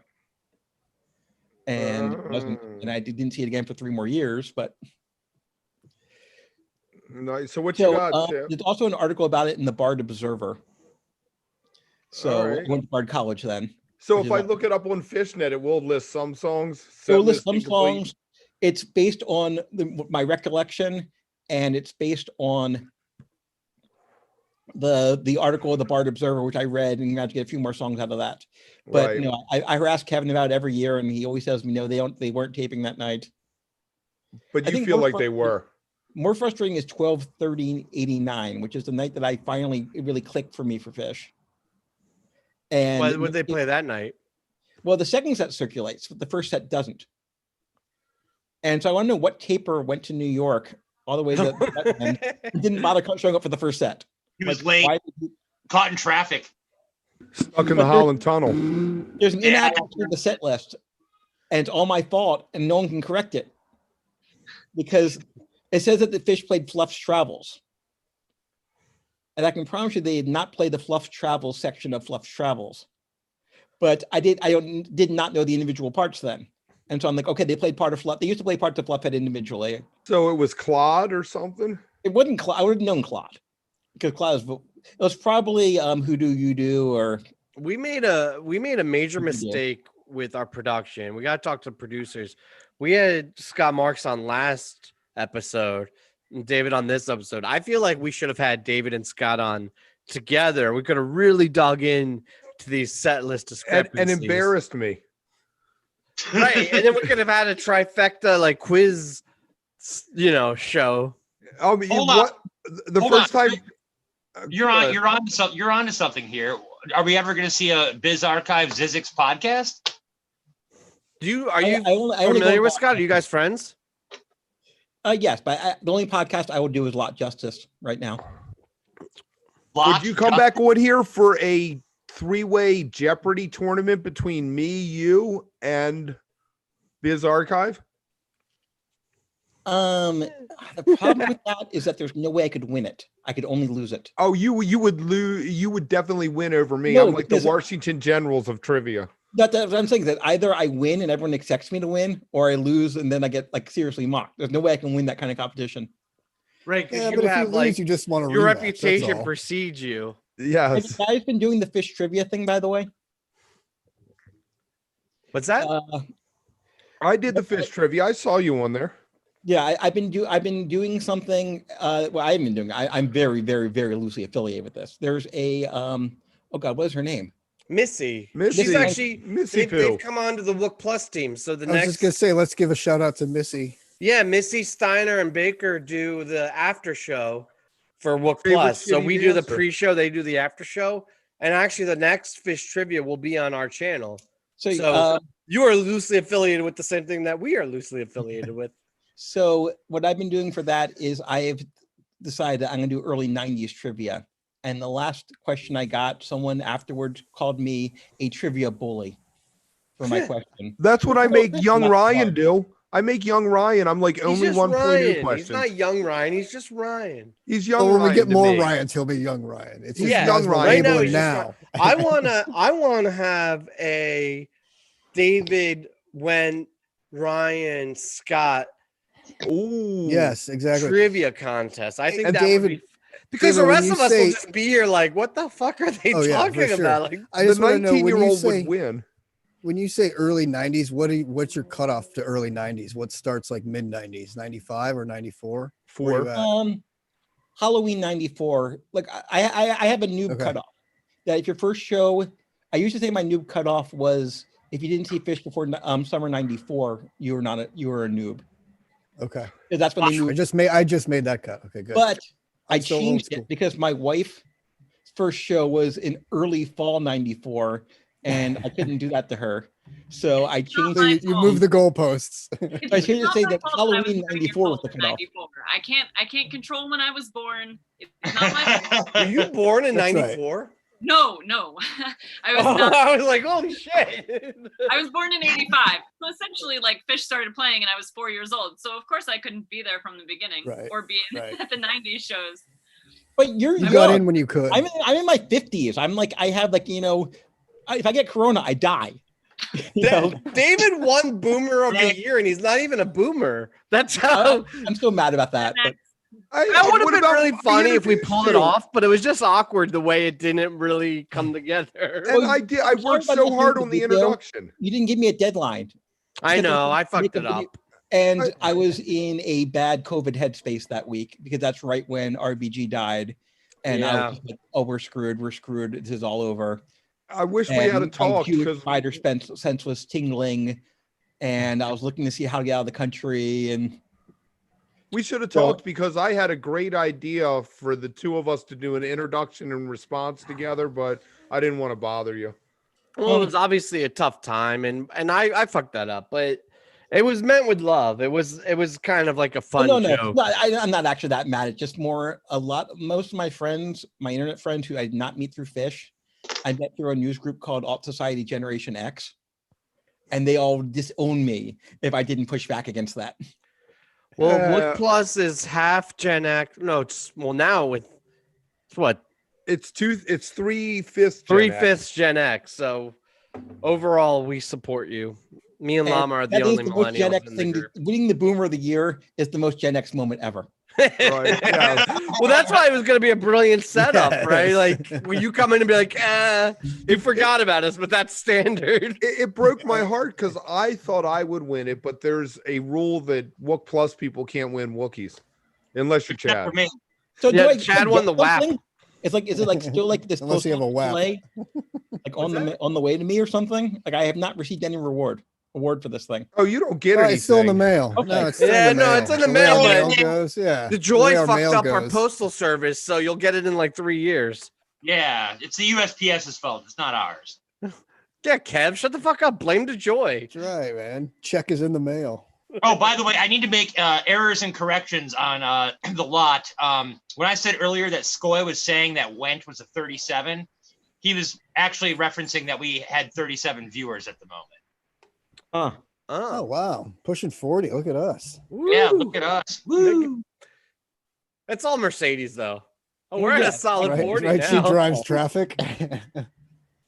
And that's why I brought the cat. Look, there's a cat in the screen now. Although he's about to leave. We have Mercedes and a cat and Woodstock. What else could you possibly want?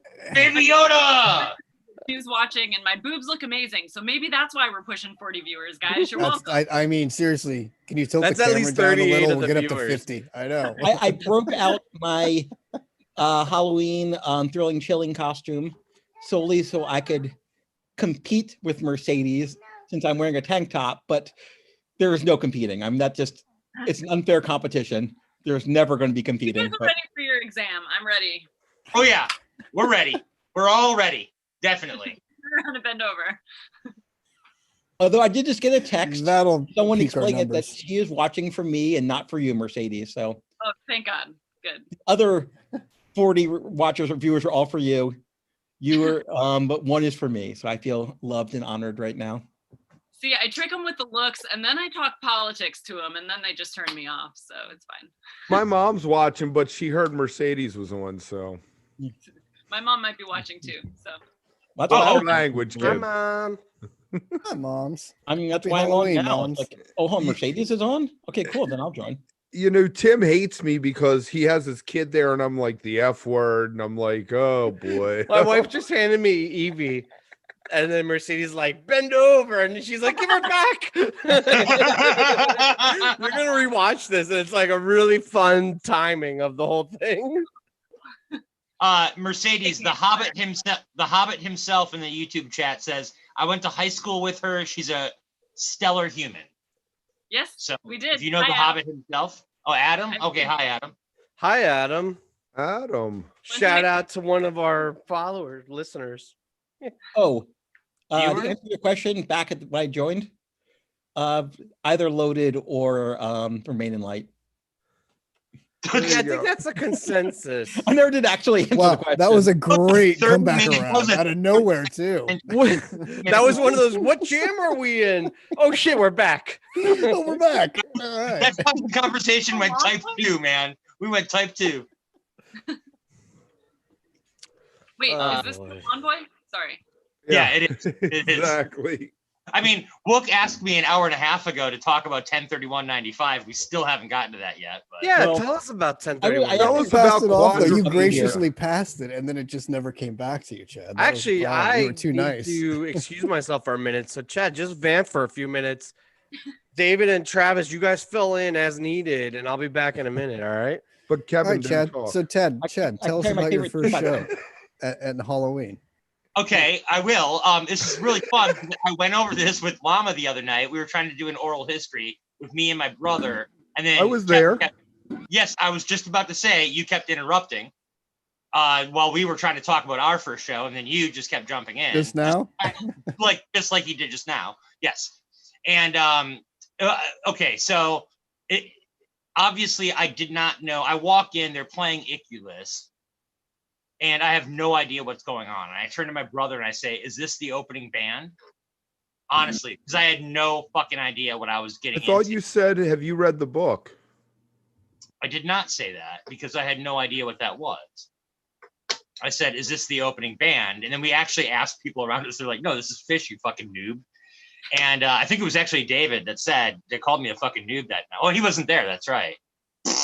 Yeah, so I walk into Iculus, and then they play Wilson, and I hadn't heard Wilson yet either because it wasn't on an album, and Live One hadn't come out yet. And so now 12,000 people are screaming around me, Wilson, and I'm like, and okay, I'm going to just come out and say it. We were fucking tripping balls, okay? And so like this is a weird fucking experience. And that first set was amazing. They come out with Quadrophenia. This was before they did Playbills. We had no idea what the album was. I grew up on like Who's Next was like my Who album. I don't think I'd ever heard Quadrophenia before. Maybe I had heard like 515 or Drowned or something like that. And so again, we had to ask like, what the fuck is going on? And then somebody said, this is the Who's Quadrophenia. And we're like, okay. And then now there's horns. So that was crazy. And then the YEM, obviously, everybody that's been there, just that YEM was insane. It was like 40 plus minutes long. I'm sorry. I'll refer to David. How long was that YEM? Tad over 45 is my guess off the top of the head. But whoa. Boom. You don't know that off the top of your head? I wasn't there. Come on, man. I wasn't timing it. I was not at that show. Okay, fair enough. Chad, can I ask you a question about a show you were at? Okay. How long was the opening song at the 19th Park show? Thank you, David. How long was the what? How long was the opening song at the 19th Park show? What are you talking about? The 19th time Park played. How long was the opening song? But we had a Zizix that was taking care of that shit. Like we had a guy that was taping and like writing down set lists and stuff. So I didn't and also drink for bringing up that. And I didn't even bring it up. Nobody has a Zizix. Fish has a Zizix. That's the only person that people that the Dead might have. The Dead had some. The Dead. I'm an amateur compared to the people on Dead tour. Like when I was doing Dead tour, there were people who've been doing that for like years and years and years before I did. Although I know one who I did have the great JFU and BFU set list note for Jerry Fuck Up, Bobby Fuck Up, which as the 80s became the 90s, got pretty much in every single song, which is why I started seeing more Fish. They needed an iPad. My first love. Oh my God. I've given up on this costume. It's just at this point, it's just a brown sheet around me. I'm wearing a tank top. I gave up on my costume 3 minutes in. So David, were you a Dead guy before a Fish guy? Because that was my first thing was the Dead, and then I found Fish obviously after that. Here, I'll tell you my musical backstory because we have like 2 more hours to kill on this thing. Yes. Story time with David. About that. Story time with Zizix. This is a math story time. This is an insight into the mind of a teenage mathematician. You have to do it in the voice of the Count. In 1983, nice, Chad. I had insight, which is, why do I like music? It makes no sense. I hear this thing and I had to feel this very strong emotional reaction, and it freaked me out. So I completely stopped listening to music until about 1986. All music? All music. Like all the stuff like Michael Jackson, all that, some of it like vaguely seeped in through pop culture. I missed out on all that. Did you listen to anything? Jazz, classical, anything? No, because the whole thing freaked me out. Okay. But then I went on this teen tour in 1986, where there was this weird Jewish thing where you drive around the country in a bus and you go see like the biggest like tourist attractions of each city. Like, here's Salt Lake City, here's the Mormon Palace, you can't go inside. Here's the Grand Canyon, look at from the rim, do not go down into the Grand Canyon because we don't have time for that crap. We have a 12-hour bus ride tonight.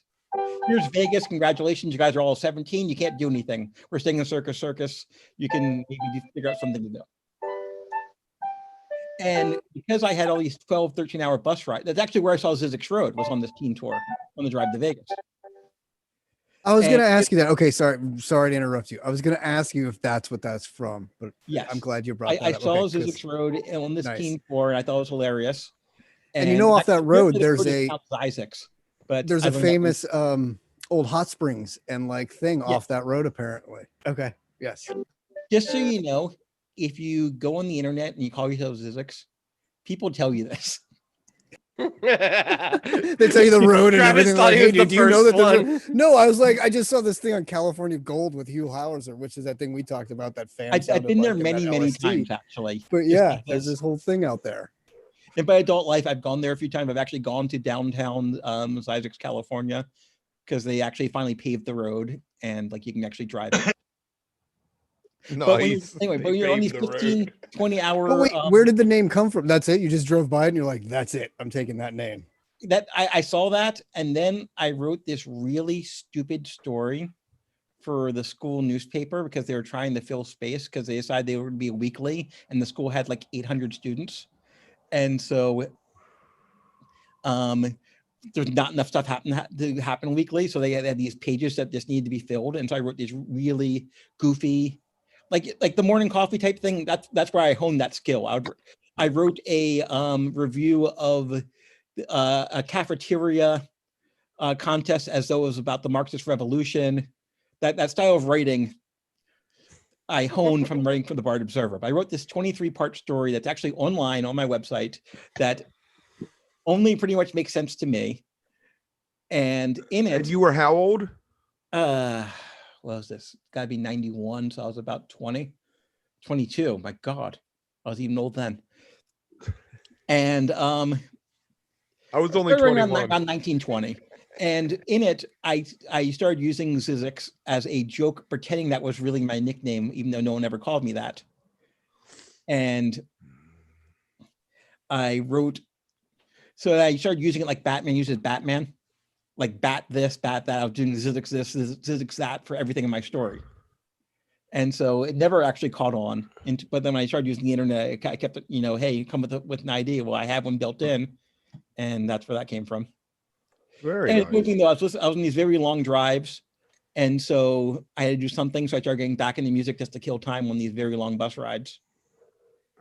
And then I moved back into music via, of all things, Suzanne Vega.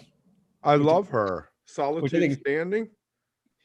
Which is not the standard approach that most of my fellow Fish fans got into music with. You know, Garcia wanted to produce her album after he heard her first album. Yeah, that first album was a favorite of mine. And then I actually saw her play with the Grateful Dead at the Rainforest Benefit Show. And yeah, she did a Robin Hitchcock song. Chinese Bones. Yes, I love Robin Hitchcock. Which is one of the most bizarre combinations. Suzanne Vega and the Grateful Dead doing a Robin Hitchcock song, which is probably one of the most bizarre combinations of artist and song I've ever seen. Phil needed to bring that back, and he missed a big chance with that. They actually apparently had 2 more songs planned for that segment, but Vega was freaked out by the tapers, and so she didn't want to do any more. I would always want to know what they were. Hey, Dave, I was wondering, not to change the subject, but to change the subject. Has it ever crossed your mind the power you hold with us nerdy fish statty guys that you could completely fuck somebody's stats up and they would never know? Like if you decided to interject on your site that I saw 70 gumbos, I would swear to my buddies, like, I'm seeing 70 goddamn gumbos. And really it's just you changing it, because I don't remember every show I've seen, but because of your site, because of the Zizix House of Pancake Stats or whatever, like whatever you say is gospel to me, right? Like I've seen blank number of gumbos because you told me I've seen blank number of gumbos. Has it ever crossed your mind how much power you have? I do have an April Fool's Day subroutine in the stats import that I used to call that would change a bunch of titles every year, and then I'd flip it back after April Fool's Day ended. So I did know that, but I have less power than I used to. I'm gonna just say that you're wrong, because I've definitely seen Susie like over 100 times, but according to your stats, like it isn't that many. But I swear to God, every third show at least that I go to, she is there. It was like 12, really, huh? I have less power than I used to. I used to keep the set list myself on my site, and now I import them automatically from fish.net. So that's where Scott Marks and I can fight over. Scott Marks another and I, connection. Because I lean towards I wanted to find set lists based on how much fun it is. So if they reprise something, I wanted to I want to count it no matter what, just because I think it's always more fun to have more. Like the whole party time is they play party time in the years run a couple years ago. I say, yeah, count it. When in doubt, count it. Do the Trey Beacon shows count for stats? No, they are not fish, so they do not count by definition. But for your Trey stats, a couple of people. I don't do Trey stats. Oh, We're bringing right. Andy first. Chad, you want I to will hit those never- pipes for me? So this may or may not be going over the Jump airwaves. I really don't know how this works. It's a Wook plus Jump takeover. Whoa. Andy. The man in the mask. How's his hair? Oh, look Residence. at that hair. Look at that hair. I was Andy, are almost we going on to be Jump, or Andy's is hair this for just Halloween. a side thing? This is already a nightmare. You guys It's a disaster. Phasing already. Welcome to your nightmare. Yes. Thank you. Hello. When does the fish thing start, by the way? 8:30. 8:30. Yes. Okay. Yeah. We'll be off by then. Kevin, this is for you, man.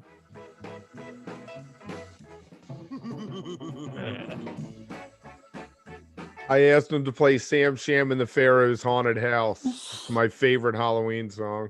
Nice. Let me say hello to everybody. Hello, Weekend Look. How are you? How was your Halloween? It's good. I thought it was canceled. I thought everybody got the memo, and all of a sudden these little kids started knocking on my door, and I was like, it's COVID. I don't know what to do. Yeah. But luckily my wife's a better human being than me, and she took care of them. But That's good. Kevin, how's your Halloween going? Mine's been great. We've been fantastic. This live Halloween special on Jump Radio. It's been fantastic. I fucking love Jump, dude. Honestly, learning how to turn your channel on my Alexa, what is it? The Alexis. Yeah, but no, it has a name. The device Echo? has a name. The Echo, yeah. Right. That shit every morning, because we work remotely. My wife and I sit in the living room and we work remotely. And literally, like, I brew my coffee, I sit down at my desk and I say, hey Alexa, play Jump Radio, and that's our day. Like, that's how we start our day off every day, and it's been a game changer. It's once I figured that. Oh, hey, Alexa just turned on Jump Radio. It's really been a game changer. It's been badass. That's great. Well, good. Fantastic. It's quite the partnership. I mean, we had our thing. No, wait, we didn't have our thing. We had fun last Saturday, Andy.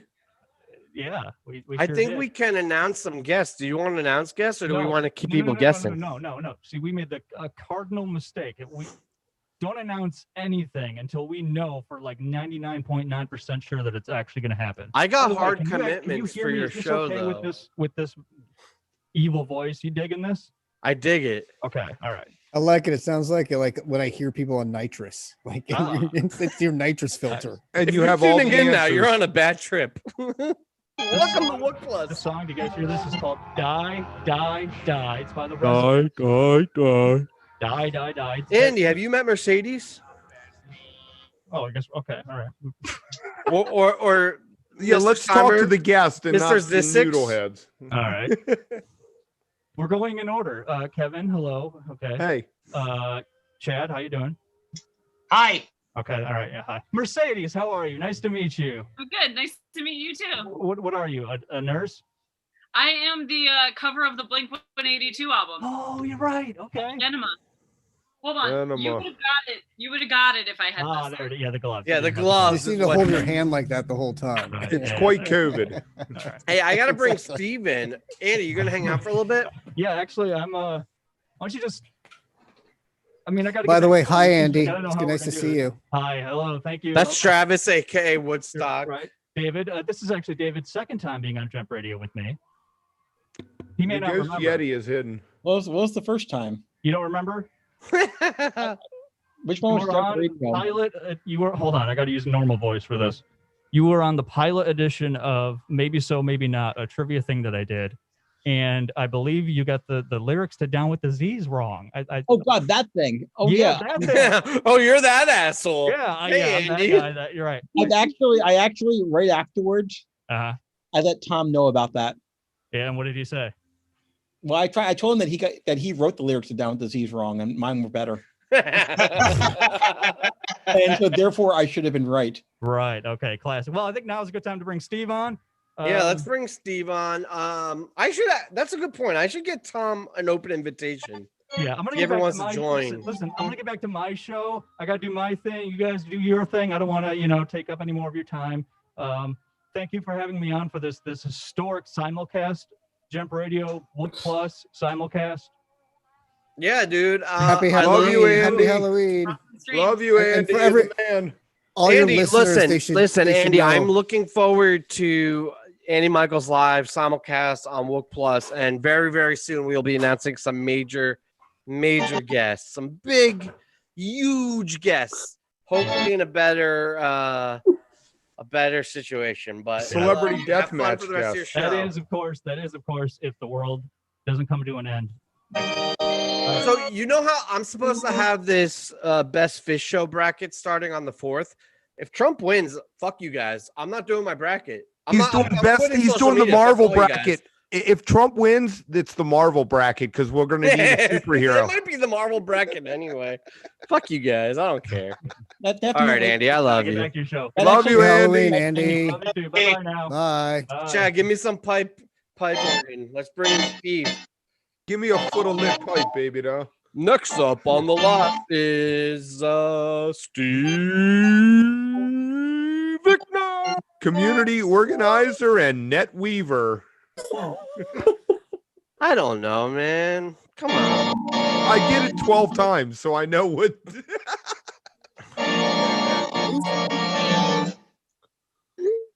Steve, you with us?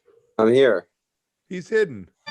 He's You pulling hear a me? Travis. He's like, I'm too cool to show you my video. Hey, There we what's go. up, Steve? Hey. Hey, you looking good, man. How you What's up, been? Vic? There it is. I'm good. First, was Andy sharing the studio with other people? He's got a mask on. Should I have a mask on right now? No, They were you're having good. They were Andy's having a cool. crazy naked thing. Andy's awesome. I was listening earlier. The Simple from he had on a bunch of stuff from the Remain in Light night, and I hadn't listened to that in a long time. Tonight's going to be the first time I listen to it, and I don't even know how long. Yeah.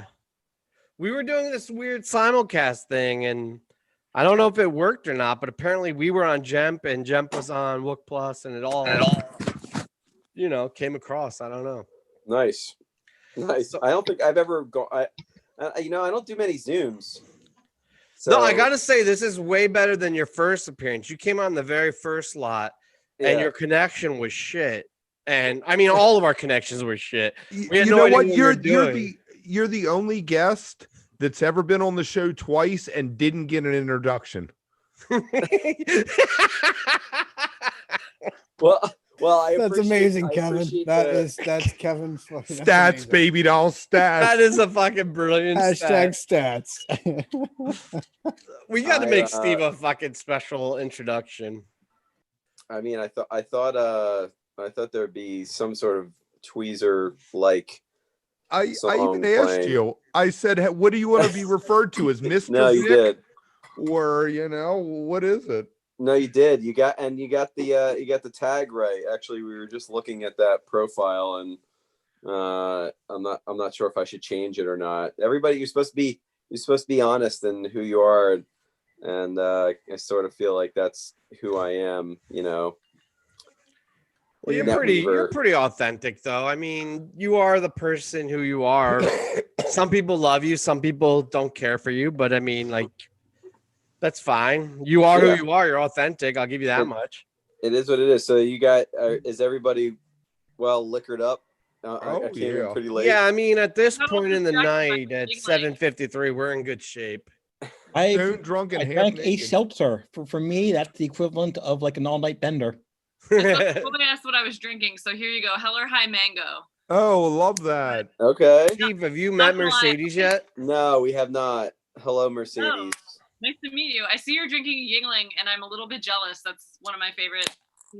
Yingling Porter's the only one. You gotta go with the porter. So Yingling, I mean, I went to Scranton. It was a staple beer in Scranton, and I'm pretty sure they're big. I always mess with Dan, my co-host, because he loves Yingling. I love Yingling too, I think the owner of that company dumped a lot of money into the Trump campaign. He did. So I always give him a hard time, but I do enjoy it. But Black and Tan was what I used to drink every Saturday morning. We used to have kegs and eggs and the guy had this little griddle right in the back of the bar, and it was like $1 keg egg and cheese sandwiches, or a tiny little burger when you got a little bit closer to lunch, and that was Did you see the new Hershey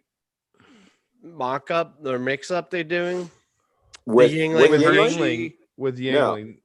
Yeah, they do this year is their first they're pushing it out. Well, that makes sense. I mean, it's it's the most Pennsylvanian thing ever. It's fucking amazing. The night I met Paige, we were drinking $5 pitchers of Yingling Porter at State College in the Rathskeller, which was right off the campus. So when did you meet Paige? 97, right before the Simple night Okay, after Dayton. So that was what 12? That was 12/9/97 was 12/9/97 or 12/8. One of the two. Yeah, Stat guys are amazing. I have no idea what the fuck you're talking about. Well, so I was there for that one. I was also at the Penn State 96, which I think was like 10/17/96. Was that in the Bryce Jordan also, or was that in the basketball arena? No, it was I think they were both at Bryce Jordan, but it was after 10/17 that I made. I don't know, maybe it was the right era or a critical era. I couldn't get anybody. I was ready to just leave college. I was like, I'm done. I was doing terrible. I think at that point I had dropped all my classes. I was taking like 7.5 credits because I was going to fail the other ones. I barely had a high enough GPA to play hockey. And I think they were going to Pittsburgh the next night. And I was like, who's coming with me? And nobody.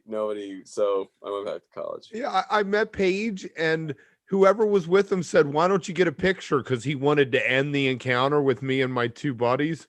And I handed the camera to Paige to take a picture of me and my two buddies.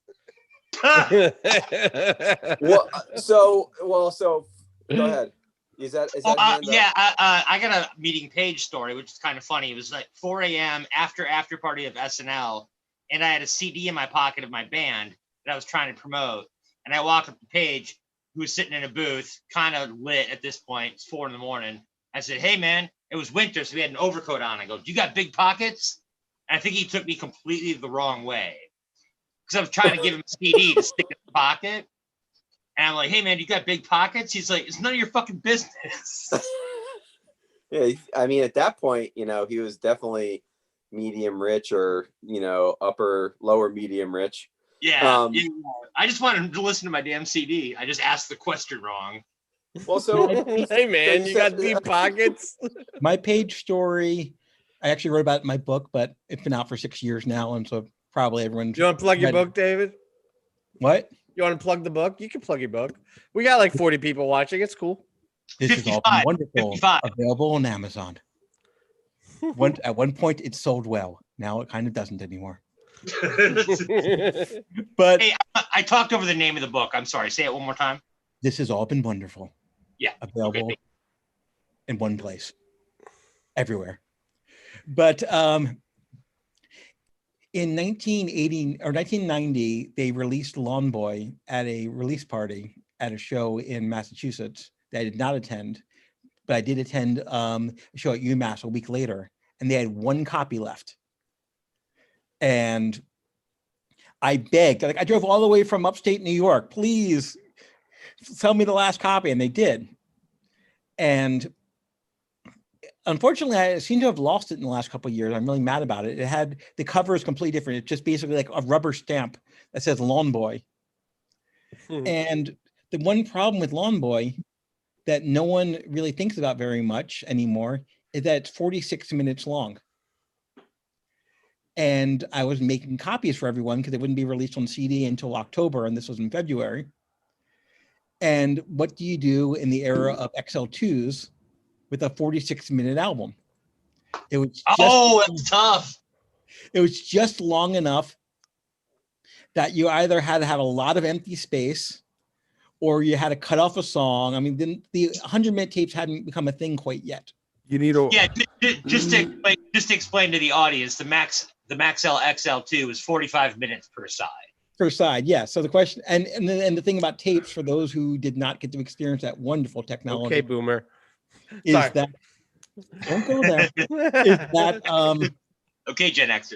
When you get to the end of the side, it doesn't just go to the next song. You have to hit fast forward forever until it gets to the other side, and then you can listen to the rest of the song. eat up the rest of the tape. So if you only have 20 minutes on each side, it takes forever to fast forward to the end. The first 110 I ever had was the Runaway Jim, because it ran just a little bit too long with the first song included on the first side of that tape. One of the most fun things about that, actually, I was a taper for. I had this horrible deck that its heads were out of alignment, so I had to make another copy off of it, or it wouldn't sound good on any other deck other than that one. And every time the counter tapes have counters on them, tape decks, so they would go up and it'd go 100, 200. I don't know what that counter is supposed to signify, but they thought it was really important. So every single time the counter got to a new 100, the play button would pop up and it would stop recording. So I had to sit there after 96. I had to go reset until someone gave me the idea of duct taping that button down, which worked. Was it a Tascam? It was a Marantz. And it was mono. So this was a really great tape deck.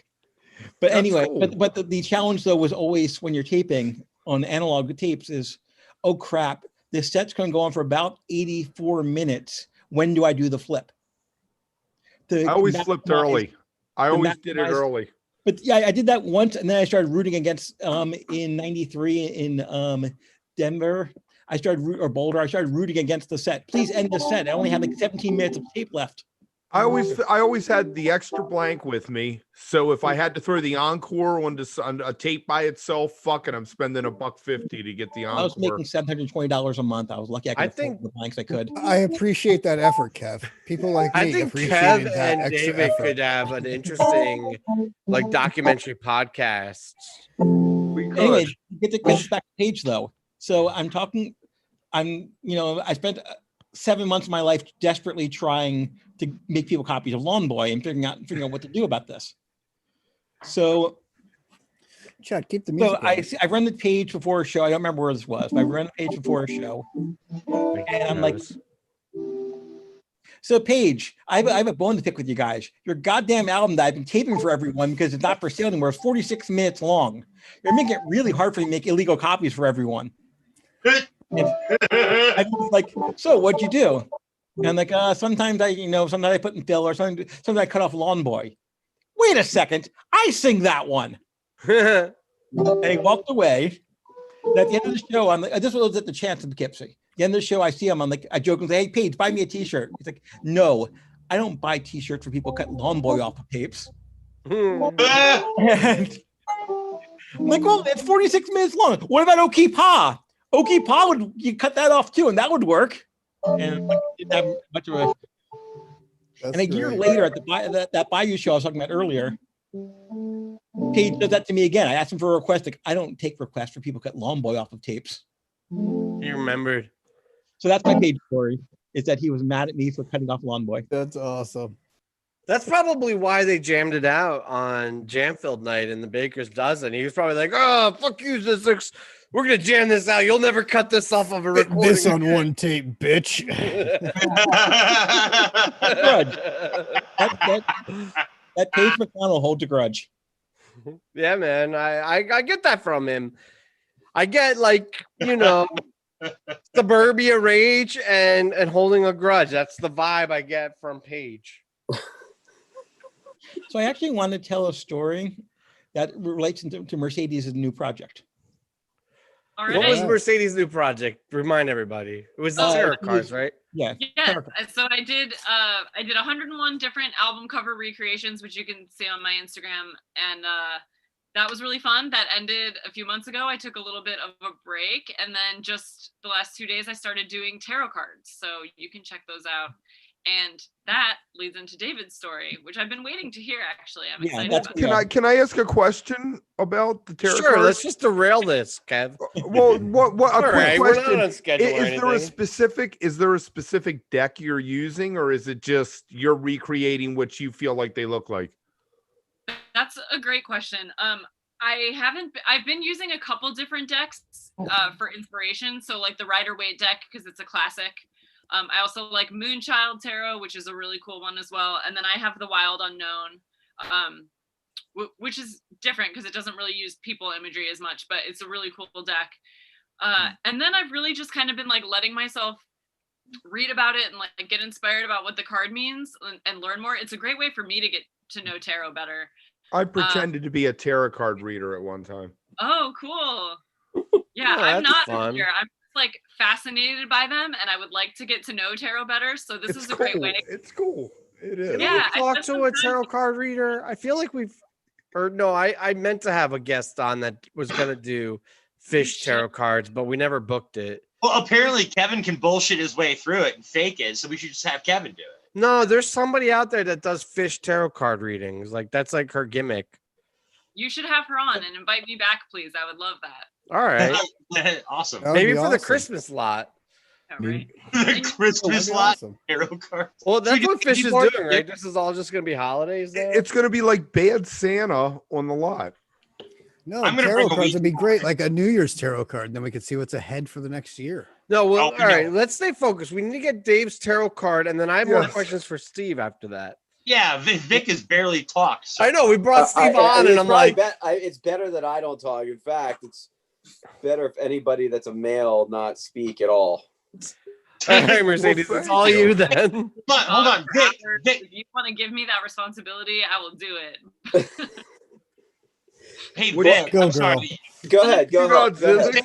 I think Mercedes should do a monologue. Hold on a second, but I have a question for Vic. Are you currently sitting in a bar? No. So we're in the Basement? mountains, and as you can, we Paneling. still have the OG, 1960s wood paneling. And I like it though. It's badass. It's dope. I dig it. It reminds grew me up of in a Boy Scout basement meetings. I mean, we're in the bedroom. You're in the but lodge, man. You're in the Elk Lodge. It is, and it is cold. It is cold up here. It's like there's snow on the ground, snow on the roof, and we woke up this morning. It was like 19 degrees, so it's cold. Go Did you ahead. vote So yet? let's hear. What'd you say? Did you vote yet? No, I was just saying. I was like, I'm thinking I'm gonna wait until the absolute last minute when they're like, look.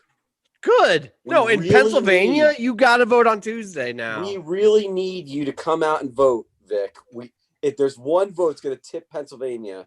No, I'm going to vote. I'm voting on Tuesday. I mean, it's literally, I walk through my backyard to the municipal building. I was going to drive you to vote, but if you have to walk through your backyard, fuck it, you can do it. Yeah, on it's your right. own. I mean, it's right there. And then when we found out that we were a little bit slow in trying to get the mail in, and the line was way too long to even get it at the town hall. So we said, we're just going. And I think the nice thing about what's happening here is that thankfully, we don't live in a place where we're going to have that much of a problem. I think where people really need to be concerned are the areas where, the institution is making it very difficult for people to vote. Well, I agree, but I think with us, because you and I both Wisconsin. live in Southeast Pennsylvania, the key is to vote on the day. I think if you were to mail in a ballot, there may be some judicial interference. Somebody's betting $50 you don't vote.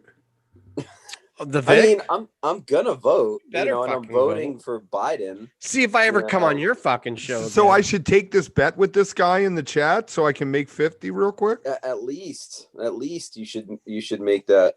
I mean, down. so Make him let's double it and then take the bet. So let's do tarot. Let's do tarot. Yeah, let's get Dave's tarot. How do you pronounce it? Tarot. Tarot, yeah. Tarot. I think at least. I'm sure there can be argument about it. People can argue about it. I thought it was a tarot. I thought it was tarot root and tarot cards. Tarot root, tarot cards. All right. Let's hear it, and then I'll answer. No, Dave had the tarot card story. I'll answer every question and give every accurate opinion that you need to know. Thank you. After we hear the story. So, I mean, it's not that interesting a story, but we built it up, so you better have a great story. So, but it's a good scam though, which no longer will work. But it's a good how things worked in the 90s scam before they had all these resources everywhere. So a friend of mine in 96, and it's also a 10/31/96 show story, which is one of the shows we're gonna be seeing tonight. So a friend of mine around 96 decided that he was going to make some fake backstage passes for us and our group of friends. Now, they never said Fish on there anywhere. It just said the name of the group, 1996 tour, All Access. But to make it real looking, they used tarot cards. Nice. Mine being the Four of Cups, which I think works very well for me. It's a guy being handed a present and him being too much in his own world to even notice that's happening because he's busy doing the 19th century equivalent of playing on his phone. So I think it works very well for me. Thank you, Miss Man. But it turns out that if you have anything that says All Access there on the bottom and it's laminated, then in 1996, I was walking to get to where my friends were. And not only would they let me do that, they actually said, excuse me, if you want down to the floor, use that way, please. And they tried to get me onto the floor and out of my nosebleed seats because I had this fake All Access pass. Very nice. It was a great way to work it. You got to work that shit. In the not the Thrilling Chilling, I actually had a floor seat, but the Kasvot Växt show, a friend of mine literally grabbed a second wristband when they're giving her hers, found me and gave me the wristband, and that's how I ended up against the rail. If you look, you can look for me tonight at the two modern ones. I'm way Mike side for Thrilling Chilling, and I'm way Page side for Kasvot Växt. So I'm against the rail both times. So you can try to look for me. Nice. I was making a castle for Thrilling Chilling because my kid had a project due the next day and didn't do her fucking homework.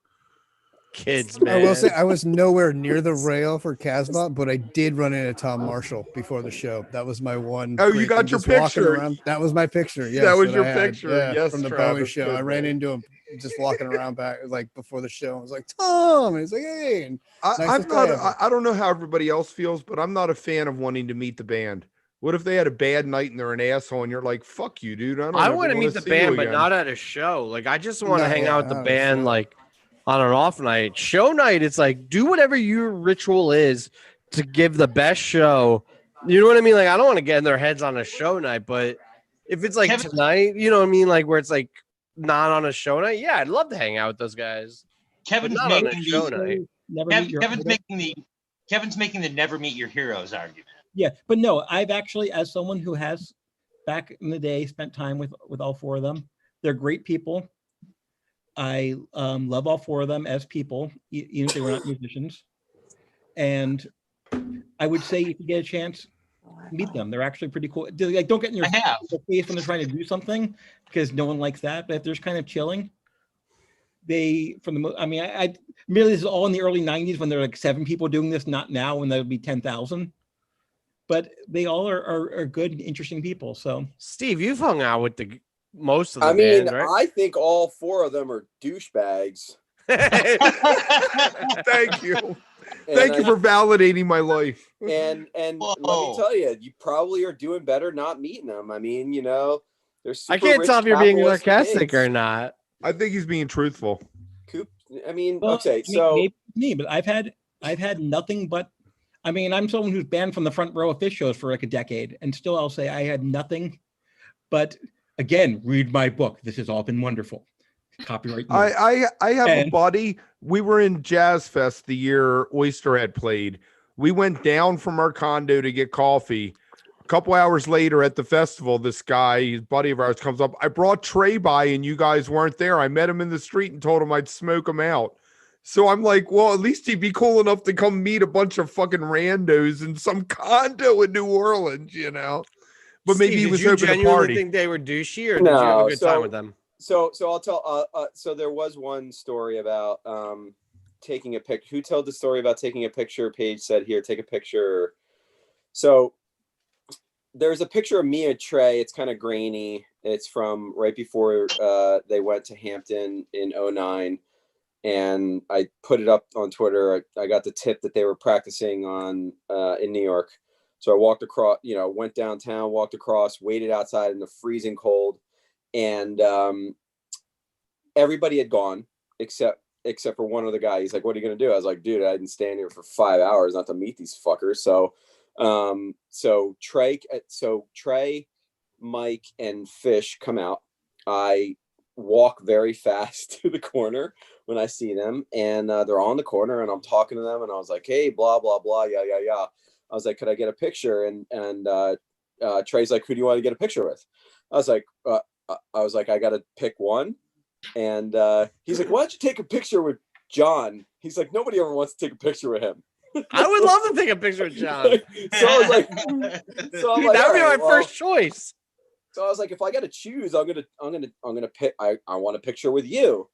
And no sooner did those words leave my mouth than Mike and John, it's as if they evaporated. They were gone. I looked around. I was like, they're gone. Like, and I'm on a crowded New York street corner. Immediate, just disappearance. And then they're like, "Fuck that dude." And then Trey sat there and talked to me on the corner, and 12-degree weather for 5 minutes, and took a picture. And I mean, they're all good guys. I think anybody that is in their element, I don't care who you are or what you're doing, like when you're doing your job, it's a little difficult to get out of it. And I think that you've probably seen when Trey gets on the bus in Between Me and My Mind, that dude's fucking spent, man. Like, he's let it all. You want to talk about putting it all out in the field? Like, those guys put it out in the field, and they're beat. And I say, because like I have hung out with the Humphreys guys, and they're super gracious, and I'm like, and they have to be exhausted after a show. It sucks being famous.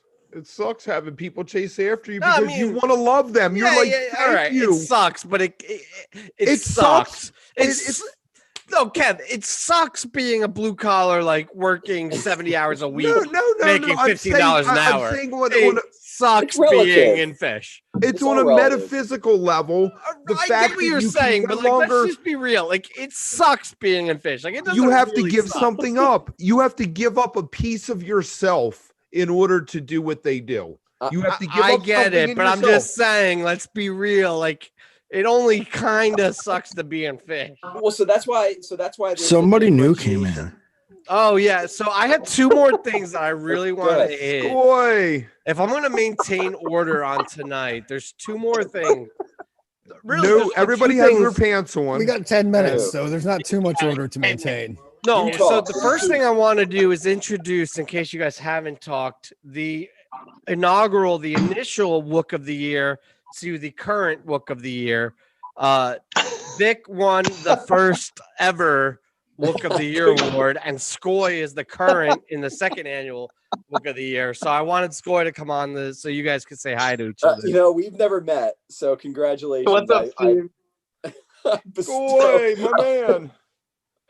Hey, Skoy, where are you? Are you on a farm? Where are you right now, man? Do you have a heater? Yeah, I'm on a fairly giant pot farm in the middle of nowhere in California. You have a heater? Hey, another West Coaster. Another guy. Oh, yeah, you're from West Coast. You're on Seattle. Very West Coast. I think you call it cannabis. It's called cannabis. I never realized this, but I feel like you need a really full black beard to be Wook of the Year, apparently. You have to. So, I mean, I was going to say, like, that's a number one requirement. You have to look. So what? I got to go by hair dye now? I got to go by touch or gray? You could. Wait. I think Mercedes is well on her way to being Wook of the Year next year. I was going to say, there's other attributes that you have star for dealing with that are way better than a beard. Well, wait. What's the movie? There is a movie, and there's the bearded lady. But what is it? Is it Shrek? I don't know what it is, but the bearded lady. I'll work on it. You can get it. You can work on that beard. I've had a beard for a while. It's just not quite coming in right. Well, you know what? Very It patchy. would be cool to have a woman as Wook of the Year next year. I think that would be cool. I Okay, know some Wook women. Yeah, Wook just women are forecast the that, hippest Kev. thing ever. Just let's talk about it publicly right now. Let's just put Let's that out get there. it out there. Yeah, man, I'm way ahead of you, man. I already Listen, know who the let Wook of the me. Year is. I'm going to give you a little. I'm going to give you my honest opinion, man. You want to boost ratings? Just focus on women, like all the time. Just like It's simple. Howard Stern had it Not all wrong. down. Lesbians. Hold on, I'm gonna put on ratings. speaker view. Like, Everybody shut I up mean- except for Mercedes. Mercedes, talk for a minute. No, like get rid of all the guys. Like I like all you guys. Like get rid of them all. Go get rid of them all. Well, have you watched the after show? Because it's pretty much all women. It is. I'm totally joking. I know that Missy and Lauren are on the after show and they're crushing it. I'm glad there's a lot of. They do a good But job. that was They're but not that was doing our it tonight, point. though. Like They're at that was shows what we tonight. noticed at the beginning too. Was like there's way too many dudes, and when they were like, "Let's do a show," we're like, "Yes, let's put that show on because it's perfect." Like No, we I don't need think more so. I think women. there's a lot. There's a lot of women at shows. There are. As a girl There's just not a lot of, the ratio is always like this. It always yeah. is. It is. So it's not like you're doing anything wrong not having more women on. It's just this is how the ratio is. There's less women It than men. is. Right. You just have to make sure to give them a voice though. I Like think like the you got to key give them a is show or like we give need them a to time to like have fire their thing. Kev, Chad, and Llama, and hire Mercedes, Missy, and Baker, and then we'll be fine. Whoa, fuck. Well, I'm out. I was gonna say we keep going through interns, so there's definitely positions available. I was gonna fire Travis, but he's the only other guy that knows how to edit video with me, and I'm like, I can't lose that right now. I edited the world's greatest Chad show for fucking 32 days in a row, man. Come on. Yeah, you don't even have a computer right now, man. Oh, we're working on it. We're working. So wait, on it. does Skoy have a? We need to get Skoy like an official Wook picture. Or was there one that already came out? That shit ain't cool. Wait, Yeah. is there an official dick? Well, Wook so like picture? there's a picture. So my friend took a picture of me outside Passed of the out on the hotel grass. in Boston, and it's literally like 10 yes. o'clock. And I didn't have a car at that point. I just had a bag. It and I had defined one beer Wook, left. basically. That picture defines Wook. It's so Wook. Wait, so we need a I Skoy Wook I just picture. did this the other night after I drank too much bourbon. I actually tried to fall asleep in the fucking gravel. So I can actually send this somewhere to What you. kind of Send us that bourbon? pic for the What kind of bourbon was that? documentary and the We need a wall of Wook. yeah, the Wook wall, the wall of Wook. Are you still I fully recording approved it. Tweezer tonight? Am I supporting it? Are you still recording it? I haven't. I've been doing less podcasts lately since I haven't been commuting. Yeah, we just did last week. We're 95 episodes done. I want to come back. I want a three-peat. Well, And it's you're still always awesome. you're always you're in the hood, so you're always welcome. And Dan said a very interesting stat that the average downloads per podcast is 76, maybe. Except for when I'm on. 77. Yeah, I mean we get at least. So I feel like really like I love your podcast. So I little admit better I haven't average. been listening as much lately since I don't commute. Well, I But- mean, you're certainly missing the most important thing. No, but as far as well, especially what I appreciate is the non-Osiris value, right? Like because Osiris is killing it. They have incredible podcasts, but outside of their network, I think your podcast is probably the best. I was this close to. I know. We were going to I start know. a new podcast. I always I the know. logo. I always wanted to do a podcast. Oh, maybe you will. Maybe I know, I will Llama. one day. All right, not so a I got podcast? one more question This I is wanted to basically a get out. podcast. Go ahead. No, I don't want to make it awkward, but David, Goose. apparently But I will. you are blocking Steve right now. Are you aware of that? I am blocking who? What? You're blocking the Vic. You've been blocking the Vic. We've been talking about it because we thought you two didn't like each other, but Are apparently you guys do. all right? Can we mend fences or mend borders here? You blocked him like 4 years ago. I don't know why. I'll assume that 4 year ago Zedek knew what he was doing. So you But two are you're friends not now. We're currently all holding good. Any grudges against Steve, right?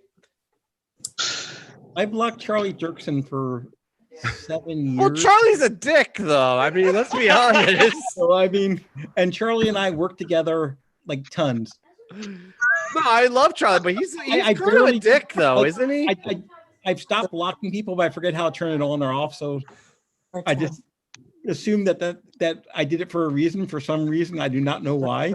But Vic does. Yeah. All right, Vic. What do you think? Hey, man. I mean, maybe I blocked Charlie and because he annoyed me about the Seahawks game. You know, I mean, that's all right. David Crosby blocked me because I called him out for smoking coke. Well, I mean, I'll ask last year. I'll ask last Coos, and if she says it's okay, then I will. But all right. Well, I don't want any. I personally, we wanted to mend fences here. That's what we do. Love and light. I am a boys. Wook Love of and the light. people, and I hear all these stories about different people blocking different people, and I never get it because I'm very difficult to offend, and I just wanted to go out on a limb and say that you guys are both decent people. You may have had your differences, but we should look past it and move forward as a united these days I just front against the Orange Menace. Tim blocked me, but it's because we're friends. Yeah, fuck you, Kevin. I hate you. Yeah, so there's no rules in the way that Twitter or the world works, right? But I will say this. My rule of thumb with blocking is that if I block you, unless you're a corporation and I don't want to see your ad anymore, it's because you've done something and I expect a fucking apology at some point. Who's the fat guy from So sorry. I don't block people because I don't feel like seeing their shit. I unsubscribe from their newsletter. And that's basically what you're doing with Twitter. When you follow somebody or you follow anything, you're subscribing to someone's newsletter, and you shouldn't take offense to somebody if they unsubscribe because that means they don't like the drinks you're serving anymore. But I started love tweeting anti-Trump shit, trying to lose followers, and I gained like 7 followers. So I was like, all right, I guess I'm not in a minority. That's very poetic, though, Vic. That was great. That was a very good. That was a laydown good of answer. Twitter. That was nice. And Tim, you're in the fish bubble. If you say let's do a bracket about something and give people 64 options, they're going to say fish. Yeah, I know. That's what we should do the Marvel bracket. I hate As we've learned, as we know. Wait, Are no. we not Who's getting the the fat guy Marvel who plays bracket at some harmonica point? though? Hey guys, I just want to say we have 3 minutes. Yeah, and I gotta go block Skoy. I'm this close to blocking Skoy, so. You guys should definitely block Skoy. Yeah. Just unsubscribe from his All right, newsletter. no, I this don't know is what what he's we'll peddling do. these days. We'll start with Mercedes. I want to give the guests an opportunity if they want to say anything else that we didn't get to, plug something, say something, just say goodnight, whatever, and then we'll say goodbye. So, all right, we'll go with you first, Mercedes. I just want to say thanks for having me. This was so cool. I kind of fell into Twitter completely at random, and Fish Twitter, it's not a clever name. It's you travel in schools. And so I fell into this world all at once, and everyone's been really, really welcoming and cool. It's been great to get to meet some of you in person already, and some of you just actually like this. It's been really great. So you can check out my album cover project I did on my Instagram at ZZBenz, and then now, like I said, I'm going forward with tarot cards. So hopefully that is half as cool and interesting as the album covers were. And if not, then follow me for leftist socialist propaganda. All right, David, you got anything to plug or say? Well, I plugged them earlier. I'll plug them again because we're talking about podcasts and needing more women in the scene. We want a podcast kind of about fish, more or less, attempting to be about fish adjacent.